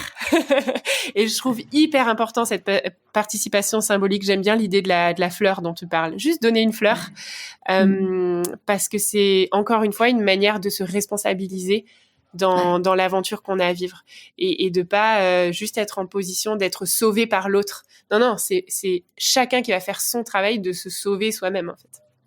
D'ailleurs, il y a un grand débat, parce que tu vois, moi, j'ai fait toutes les démarches pour être Calliope et faire en sorte que ma formation soit finançable avec le CPF. Il y a beaucoup de gens qui me disent, mais oui, mais bon, du coup, les gens ne payent pas. Alors, si, ils payent indirectement, c'est leur CPF qui paye. Mais c'est vrai que du coup, tu as des gens, tu te dis, oui, mais après, je pense que t'as le fait de dire, ok, je vais dépenser mon solde de mon crédit de CPF pour telle formation. Donc, ça crée un engagement. Mais c'est vrai que quand tu dois payer, c'est pas la même, quand tu sors ta carte bleue, c'est pas la même logique, quoi. Ouais. Et en fait, l'usage de notre carte bleue en dit long sur nous, en fait, en dit long sur notre ambition. Et tu vois, moi, je suis tellement contente de m'être ruinée en investissant en moi-même. Enfin, quand j'y pense, je veux dire, on n'avait pas d'argent. Et l'argent qu'on n'avait pas, on le mettait dans des thérapies, on le mettait dans des conférences. Je sais pas combien j'ai acheté de bouquins, je sais pas combien de billets de train j'ai payé pour avoir la chance de rencontrer telle personne à qui j'avais envie de poser une question. Enfin voilà, investir en soi, c'est pas juste une métaphore, c'est investir de l'argent en soi Et voilà, je sais que je serais pas du tout la personne que je suis aujourd'hui si j'avais pas pris ce risque-là de manière répétée. Ah bah c'est sûr. Enfin moi je vois c'est pareil hein, quand je vois j'avais pris une coach de vie je venais d'être au chômage. Enfin bref, il y a eu plein de trucs où tu te dis bah c'était pas raisonnable, mais finalement enfin si c'est pour être bien et dans tes bases et être heureux tous les jours du reste de ta vie ça vaut tellement le coup quoi. C'est enfin voilà, c'est quelle est la valeur que tu mets sur le fait de te dire que tu prends en main ta vie et tu deviens heureux en fait. Et quand on dit heureux, évidemment, voilà, c'est ce qu'on disait tout à l'heure. Ça n'empêche pas qu'il y a des crises, des expériences à traverser et à vivre, mais en tout cas, ça fait que justement ces expériences, ces crises de la vie, t'es sur un bateau qui est beaucoup plus stable et tu sais que t'es plus sur une coquille de noix, quoi. Ouais, ouais, j'aime bien ta métaphore.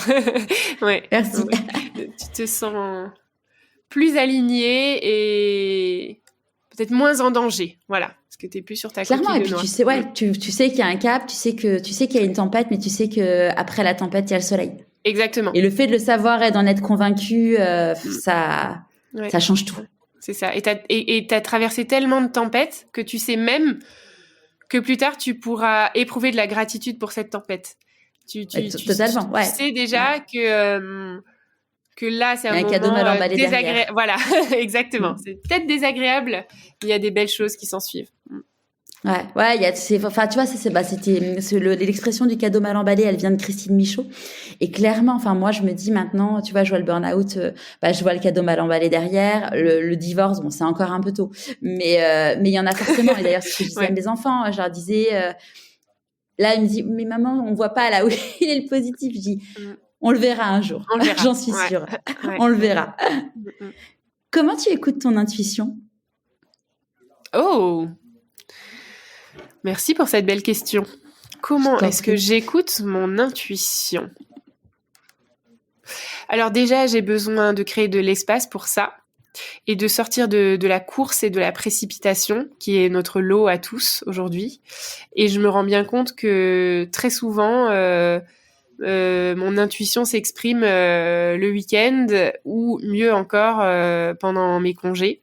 Depuis 3 ans, j'écoute mon intuition en me forçant à faire une vraie grosse pause estivale. Et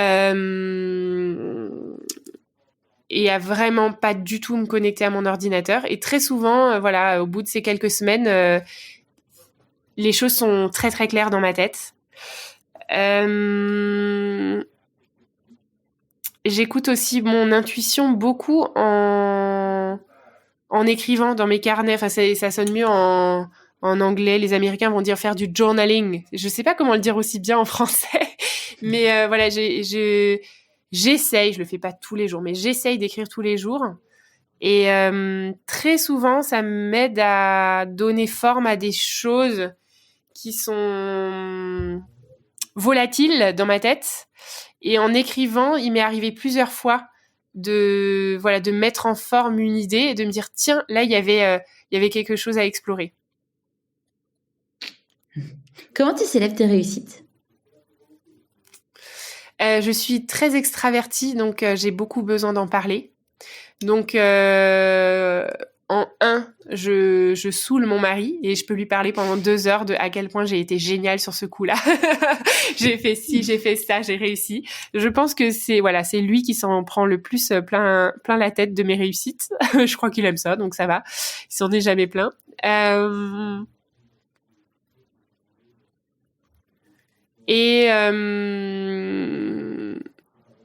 Je suis aussi très dans... Alors ça, j'ai appris. Hein. Ça, c'est pas naturel pour moi, mais dans le corps. Et j'ai beaucoup appris les dernières années la puissance de mettre la musique à fond et de bouger mes fesses, en fait. Alors, il y a des mots très sérieux pour expliquer ce phénomène. C'est qu'en fait, le coach des coachs, celui qui a inventé le coaching, Tony Robbins, va dire le mouvement crée l'émotion. C'est-à-dire que l'émotion crée le mouvement. Quand je suis heureuse, j'ai envie de danser. Quand je suis en colère, hein, j'ai les tempes qui cognent et je deviens rouge. Quand je suis triste, ça me fait pleurer. Mais à l'inverse, le mouvement crée l'émotion. C'est-à-dire qu'en fait, je peux me mettre à danser. Et en fait, ça va me faire ressentir de la joie que je ressentais pas, tu vois. Et tout ça pour dire que ça, c'est un truc qu'on enseigne en long, en large et en travers à nos fabuleuses dans le village. Et que en équipe, c'est quelque chose qu'on vit. Donc, on a des temps de célébration. Dès que la musique est à fond, ça veut dire qu'il faut se lever de son bureau. Et voilà. Et tous les mardis matins, on commence par danser comme des grands malades. Voilà, je remercie mes équipiers de jouer ce jeu avec moi parce que c'est très souvent quand même assez ridicule si les gens nous voyaient. Et on pratique la célébration et la gratitude de manière très très intentionnelle en équipe.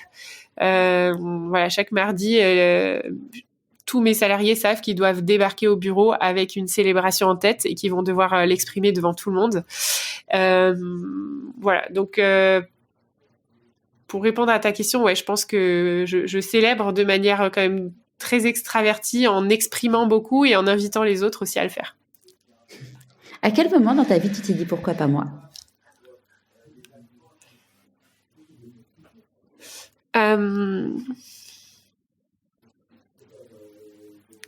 La première fois que j'ai publié un de mes écrits. Et ça a l'air de rien, mais j'étais vraiment persuadée. J'avais très confiance en ma capacité technique à écrire, mais pas du tout dans le fait que j'avais des choses intéressantes à dire. Et oui, j'ai jamais regretté d'avoir eu confiance en moi. C'est quoi pour toi la réussite? Pour moi, la réussite, c'est du temps. Et je pense que je suis en train de commencer à réussir tout doucement. Parce qu'au départ, pour moi, la réussite, c'était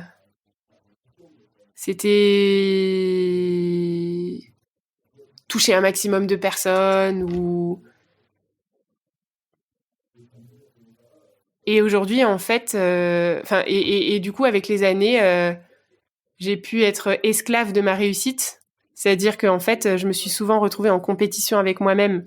Tu vois, je publie un premier magazine, si l'année d'après, j'en vends pas autant, ou je publie un premier livre et si l'année d'après, le deuxième marche pas autant.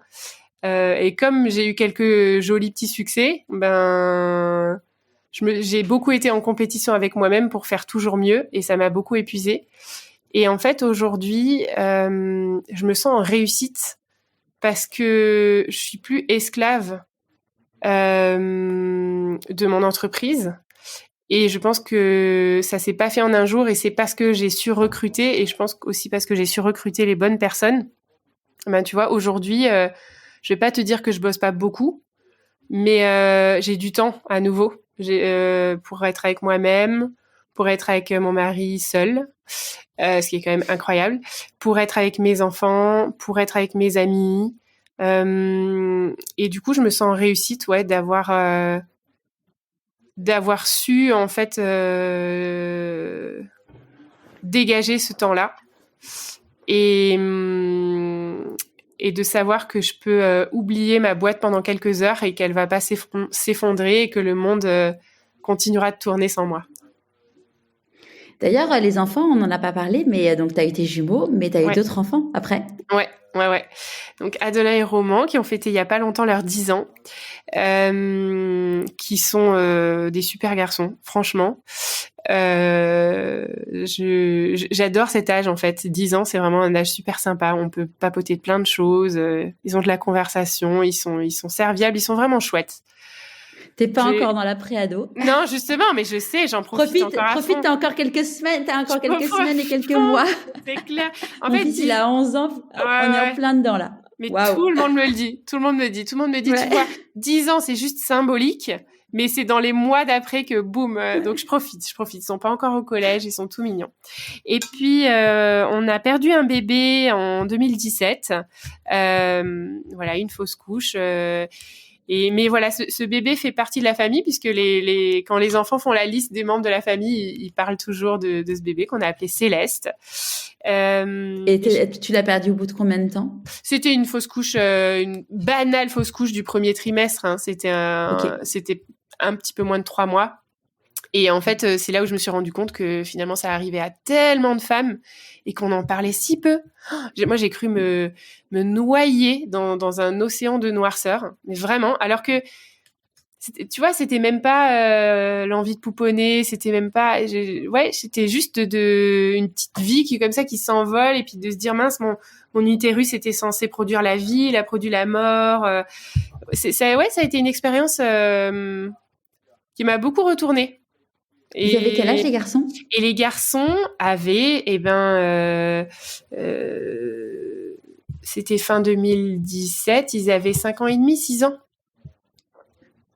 Et ils ont eu besoin d'en parler beaucoup. Ça a été... c'est la première fois qu'ils ont été confrontés au deuil. Alors d'une manière, si je puis dire, douce, au sens où ça aurait pu être bien pire. Et j'ai beaucoup de compassion pour les personnes qui ont vécu... le deuil périnatal de manière encore plus trash en fait. Mais voilà, c'est une petite vie qui nous aura beaucoup marqué dans la famille. Et ensuite, Cassandre qui a 3 ans et Victoire qui a 2 ans. Donc presque des jumelles. Elles ont 16 mois d'écart et elles ont du coup un grand écart avec leur grand frère. C'est une dynamique assez intéressante. Parfois, les gens me disent « Mais t'as 4 enfants, mais comment tu fais ?» Sauf qu'en fait, j'en ai pas 4 de moins de 6 ans, tu vois. J'ai 2 gars de 10 ans qui, pour l'instant, en tout cas, sont quand même hyper sympas. Et alors, bien sûr, je veux pas leur mettre la pression d'être les animateurs de leur petite sœur, mais quand même, ils font un peu office de télé pour elles, tu vois. Juste le fait de les regarder, ça les occupe. Ça les fascine. Beaucoup, ça les fascine, ils les font jouer et tout. Ils sont vraiment sympas. Et voilà, et ces 2 petites filles... Nous, on avait un plan, en fait, avec David de 4 enfants. Après, on en a eu 2 d'un coup, et là, ça nous a quand même beaucoup calmé. Et puis, on a traversé un long désert de couple où, clairement... je me souviens encore du jour où j'ai posé la question à David en disant « Mais... qu'est-ce que t'en penses ? Est-ce qu'un jour on remettra le couvert, quoi ?» Il disait « Ah non, mais moi je suis épuisé. » Et puis ce qui m'avait fait mal, mais à l'époque, c'est qu'il était même pas épuisé par les jumeaux, il était épuisé par le fait que moi je sois épuisée, en fait. C'est que je le tire vers le bas, quoi, et je le comprends. Et les années ont passé, on s'est affranchi quand même de beaucoup de choses, on a pris soin de notre couple. Et en fait, je pense qu'il y avait un truc un peu malsain quand même de mon côté, d'avoir envie de refaire des enfants pour voir si j'étais capable de le vivre autrement et de pas retomber dans le burn-out. Donc un truc quand même pas forcément très très net, un petit côté challenge. Mais voilà, en tout cas, ces 2 petites filles sont arrivées et quelque part, je dois dire quand même que c'est assez guérissant pour moi de revivre une petite enfance. Tu vois, d'avoir revécu la grossesse, d'avoir revécu l'accouchement. Je dois dire aussi de pas l'avoir vécu avec des jumeaux, parce que quand même si elles sont rapprochées, ça n'a rien à voir avec les jumeaux. Il y a ce côté très militaire. Voilà, j'avais pas entre guillemets profité en fait des premiers mois. Et là, voilà, j'avais beaucoup plus de réflexes aussi de survie. J'ai su demander de l'aide, j'ai su m'entourer, j'ai su prendre soin de moi, j'ai su dire stop, j'ai su les faire garder quand il fallait. Et donc c'est assez guérissant. Cassandre est entrée à l'école en septembre, puis Victoire entrera à l'école l'année prochaine. Donc je pense qu'il y aura aussi une belle étape qui sera passée. Mais c'est vrai que c'est beau de le revivre, non pas de manière parfaite, mais de manière quand même beaucoup plus détendue, en étant, comme on le disait tout à l'heure, une autre personne, quoi. Je suis quand même une autre maman pour elle que j'ai été pour mes garçons. Donc ça me fait un peu culpabiliser, en vrai, par rapport à mes garçons, en me disant, mince, ils n'ont pas reçu ce que leurs petites sœurs reçoivent, en termes, je pense, de sécurité émotionnelle. Et en même temps, je pense que ces gars, ils ont les ressources en eux pour être qui ils sont, et puis pour se construire avec leur histoire. Et leur histoire, c'est d'avoir une maman qui a pété un câble à un moment donné. Voilà, en même temps, moi, je serais pas qui je suis si j'avais pas vécu ça. Et j'espère en tout cas qu'ils sauront quoi faire de cette historique-là. Avec mon mari, on dit en rigolant, mais en fait, je pense qu'on devrait vraiment le faire. Mais on se dit qu'on devrait mettre de côté de l'argent pour les soutenir quand ils se payeront leur première thérapie, tu vois, par rapport à tout ce qu'on aura mal fait. Voilà. Donc, c'était une longue réponse à ta question pour te parler de mes 4 enfants plus un au ciel. Et du coup, quand tu as eu les filles, tu t'es arrêtée? Tu t'es arrêtée, t'as pris un congé parental? Non. En fait, alors... même un congé maternité, parce que du coup... en tant que chef d'entreprise, ça a été quand même très, très compliqué. Donc, j'ai pris le minimum vital, genre 6 semaines. Et en fait, par contre, ce que j'ai fait, chose que je n'aurais jamais pu faire dans ma vie d'avant, c'est que justement, quand je te disais le succès, c'est le temps et c'est la liberté de pouvoir organiser un peu ma vie comme je veux aujourd'hui. Et justement, on venait de déménager dans ces super grands locaux dans la banlieue bordelaise. Et bien en fait, j'ai tout organisé pour pouvoir les emmener avec moi. Donc, j'avais créé une salle de sieste. Elles avaient leur petit tapis par terre, leurs petits jouets. Je pouvais allaiter à tout moment. Voilà, donc j'étais clairement pas au top de ma productivité, faut pas se mentir, mais j'étais présente en réunion.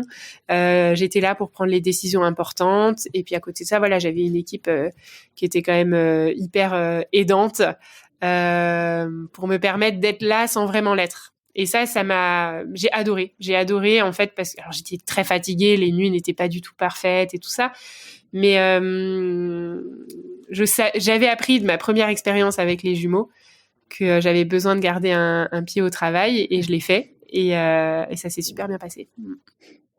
Qu'est-ce que tu penses que la petite Hélène de 6 ans dirait si elle te voyait aujourd'hui?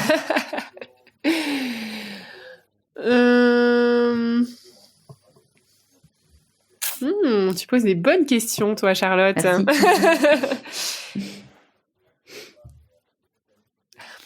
Je pense qu'elle dirait. Alors, ça fait hyper peut-être prétentieux de dire ça, mais je vais te dire la première pensée qui m'est venue. Je pense qu'elle dirait t'es belle. Voilà. Je pense que parce que les petites filles de 6 ans, elles trouvent d'ailleurs toujours toutes les mamans ou toutes les dames belles. Mais je pense qu'elle serait sensible à une certaine beauté qui vient d'une sécurité intérieure que j'ai gagnée. Que t'as enlevé un masque qui laisse passer la lumière. Ouais. On dit que dans la vie, quand on fait des choix, on fait des renoncements. C'est quoi pour toi, du coup, tes renoncements en tant que femme entrepreneuse et maman de 4 enfants? J'ai renoncé à la perfection. Et ça a été très, très dur. Et je dois d'ailleurs renoncer à la perfection tous les jours de ma vie. Voilà, j'ai renoncé à avoir une maison rangée, j'ai renoncé à avoir une maison propre, j'ai renoncé à être tous les jours à la sortie de l'école, j'ai renoncé à avoir un business qui aurait pu, j'en suis persuadée, se développer beaucoup, beaucoup, beaucoup plus vite et toucher encore beaucoup plus de gens aujourd'hui. J'ai renoncé... J'ai renoncé à pouvoir rentrer chez moi le soir sans avoir à penser plus à rien. Parce que je suis responsable en fait de moi-même, d'une famille et de beaucoup de gens en fait dont je paye le salaire. Donc je pense que j'ai quand même renoncé à une forme de légèreté et d'insouciance. C'est quoi la plus grande difficulté que tu as eu à gérer dans ta vie?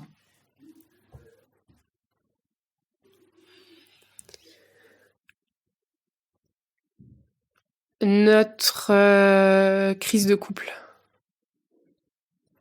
Et du coup, comment tu l'as traitée, gérée?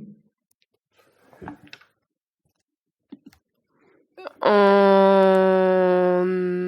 a été le plus difficile. Ça a été arrêter d'essayer de le changer et accepter qu'il fallait que ça commence par moi. Et ça, c'est très difficile. C'est ce moment où t'es persuadé que l'autre a 95% de tort et que tu te dis, OK, même si moi, je n'avais que 5%, si je m'attaquais déjà à ces 5%-là. Avec le temps, je me suis rendu compte que j'avais quand même beaucoup plus que 5% de tort. Et je pense que ma plus grande difficulté a été de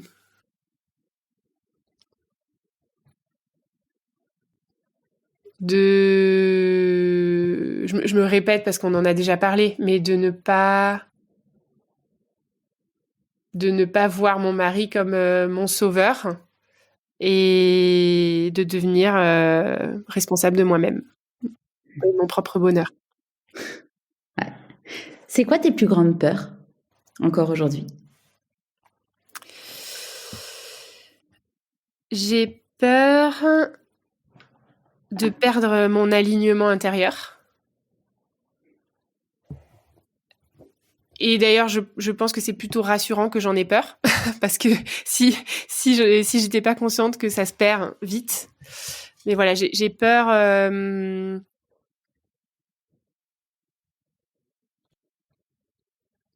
J'ai peur de produire des choses qui sont pas moi. Et en même temps, en fait, comme je suis à la tête d'une boîte et qu'il faut que ça avance, je suis aussi obligée d'accepter que tout n'est pas forcément 100% moi. Donc c'est pas évident. Mais voilà, ça j'en ai peur. J'ai peur en fait de, sans m'en rendre compte, glisser dans une mécanique bien huilée dans laquelle je mets plus mon âme. Et je me rends compte que ça peut arriver très très vite.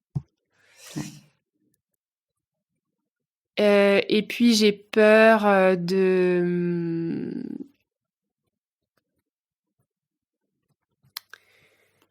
J'ai peur, je vais te dire un grand classique, hein, mais si je devais vraiment te dire de quoi j'ai peur, c'est j'ai peur de perdre mon mari et mes enfants. De quoi t'es la plus fière aujourd'hui? Je suis fière de porter beaucoup de casquettes en même temps.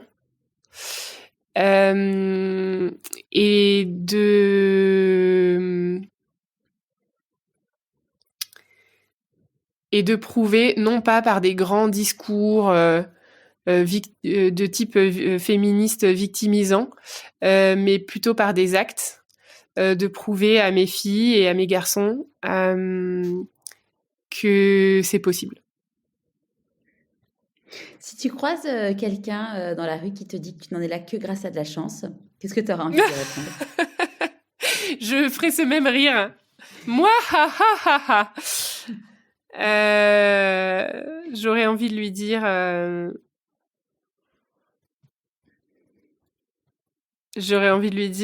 vas-y, fais la même chose que moi et tu me diras si c'est de la chance ou pas. J'aurais envie... Ouais, non, en fait, je pense que ça vaudrait même pas la peine de se justifier à cette personne. Parce que si elle le dit, je pense que ça en dira quand même long sur le fait que c'est quelqu'un qui est pas forcément dans... C'est Brené Brown qui dit est-ce que tu es dans l'arène avec moi? Et sinon, ton avis ne m'intéresse pas. Donc, je pense que ma réponse devrait être un rire et après, ton avis ne m'intéresse pas.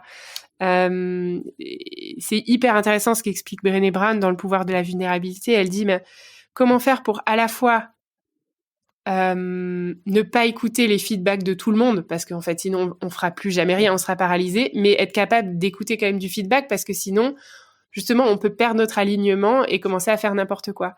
Et elle dit, pour moi, le meilleur moyen de trier les personnes dont je veux recevoir le feedback ou pas, c'est est-ce que tu es dans l'arène avec moi? Est-ce que tu es quelqu'un qui mord la poussière? Est-ce que tu as déjà pris tes tripes et tu les as déjà mis sur la table? Est-ce que tu es vulnérable avec ta vie? Et donc, une personne qui me dit c'est que de la chance, par définition, c'est quelqu'un qui est pas dans l'arène. Et du coup, son avis ne m'intéresse pas. C'est quoi le meilleur conseil qu'on t'ait donné? Ça tient en 4 mots. Va voir un psy. Et le conseil que tu aurais aimé recevoir et du coup que tu aimerais donner aujourd'hui?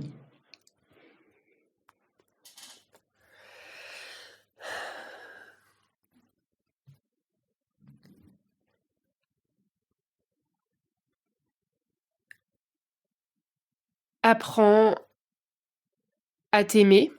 C'est le plus beau cadeau que tu puisses offrir à ceux que tu aimes le plus au monde. C'est quoi tes prochains défis? Mes prochains défis,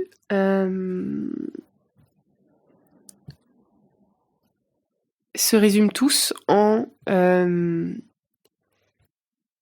continuer de bâtir mon phare pour les mamans qui sont dans la tempête, de sorte à être vue d'un petit peu plus loin, et notamment par une nouvelle génération de mamans dont je parle pas forcément le langage.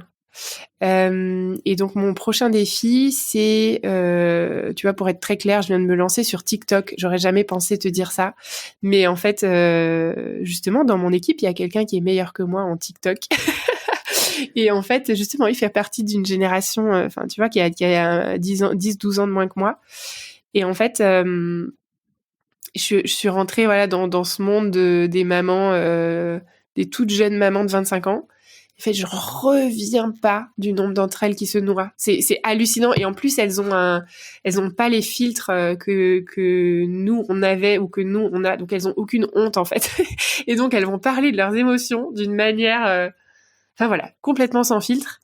Et donc mon prochain défi, c'est de trouver comment adapter mon discours à cette génération. Et ce sera pas forcément moi, parce que je suis peut-être trop vieille, mais en tout cas de trouver les bonnes personnes pour le faire. Il y a un sujet dont on n'a pas parlé, c'est que donc tu disais que tu étais alsacienne, mais que tu vis à Bordeaux. Oui. À quel moment vous avez décidé de quitter l'Alsace ? Alors, on a quitté l'Alsace en 2016 et c'était un choix pas du tout rationnel. Nous, ce qu'on savait, c'est qu'on avait besoin de partir. On avait besoin, en fait, de géographiquement matérialiser une distance qu'on avait déjà prise à l'intérieur par rapport à beaucoup de choses, en fait, de systèmes qui nous coupaient les ailes. Même si j'adore cette région et que j'adore les gens qui y sont. On a senti voilà, qu'on avait besoin de matérialiser cette distance et on savait pas où aller. David avait pas mal de propositions de jobs, enfin on aurait pu faire pas mal de trucs. Et voilà, on a fait un choix du cœur. On était invités tous les deux pour donner chacun une conférence à Bordeaux. On a pris l'avion, on a passé un week-end là. Et en remontant dans l'avion retour, on s'est regardé, on a dit, allez, c'est là. Voilà, c'était une intuition. Et c'est assez surprenant de regarder comme dans nos deux entreprises, ça correspond à un boom exponentiel, ce déracinement pour s'enraciner quelque part. Ou je sais pas si c'est le phénomène, tu vois, que nul n'est prophète en son pays. Il y a peut-être un petit peu de ça. Et du fait que, voilà, ici, il y a... personne ne nous connaissait quand on est arrivé. Donc peut-être les gens nous connaissaient suffisamment peu pour ne pas nous enfermer dans des boîtes, peut-être. Génial. Est-ce que tu as un conseil de lecture à partager avec nous, à part évidemment tous tes livres dont je mettrai le lien sur le site. C'est sympa, merci beaucoup.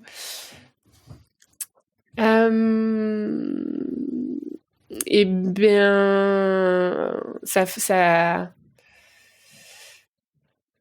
part dans tous les sens là dans ma tête, mais je vais quand même m'arrêter sur Brené Brown, qui a écrit beaucoup de livres, mais la porte d'entrée, c'est quand même Le pouvoir de la vulnérabilité.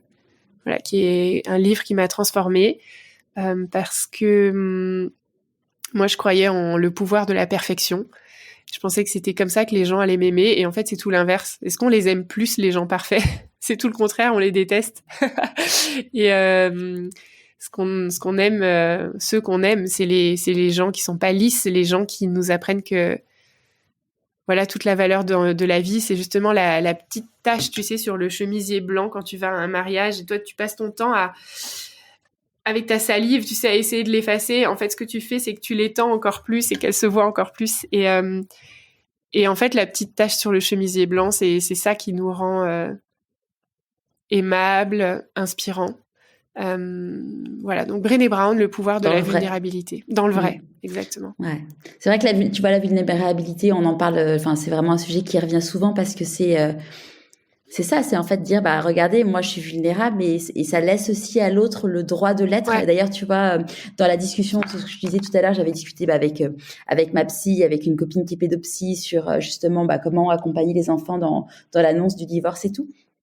Et elle m'avait dit, il y en a une qui m'avait dit, enfin non, je crois que même tous me l'avaient dit, en me disant, Charlotte, si vous avez besoin de pleurer, pleurez.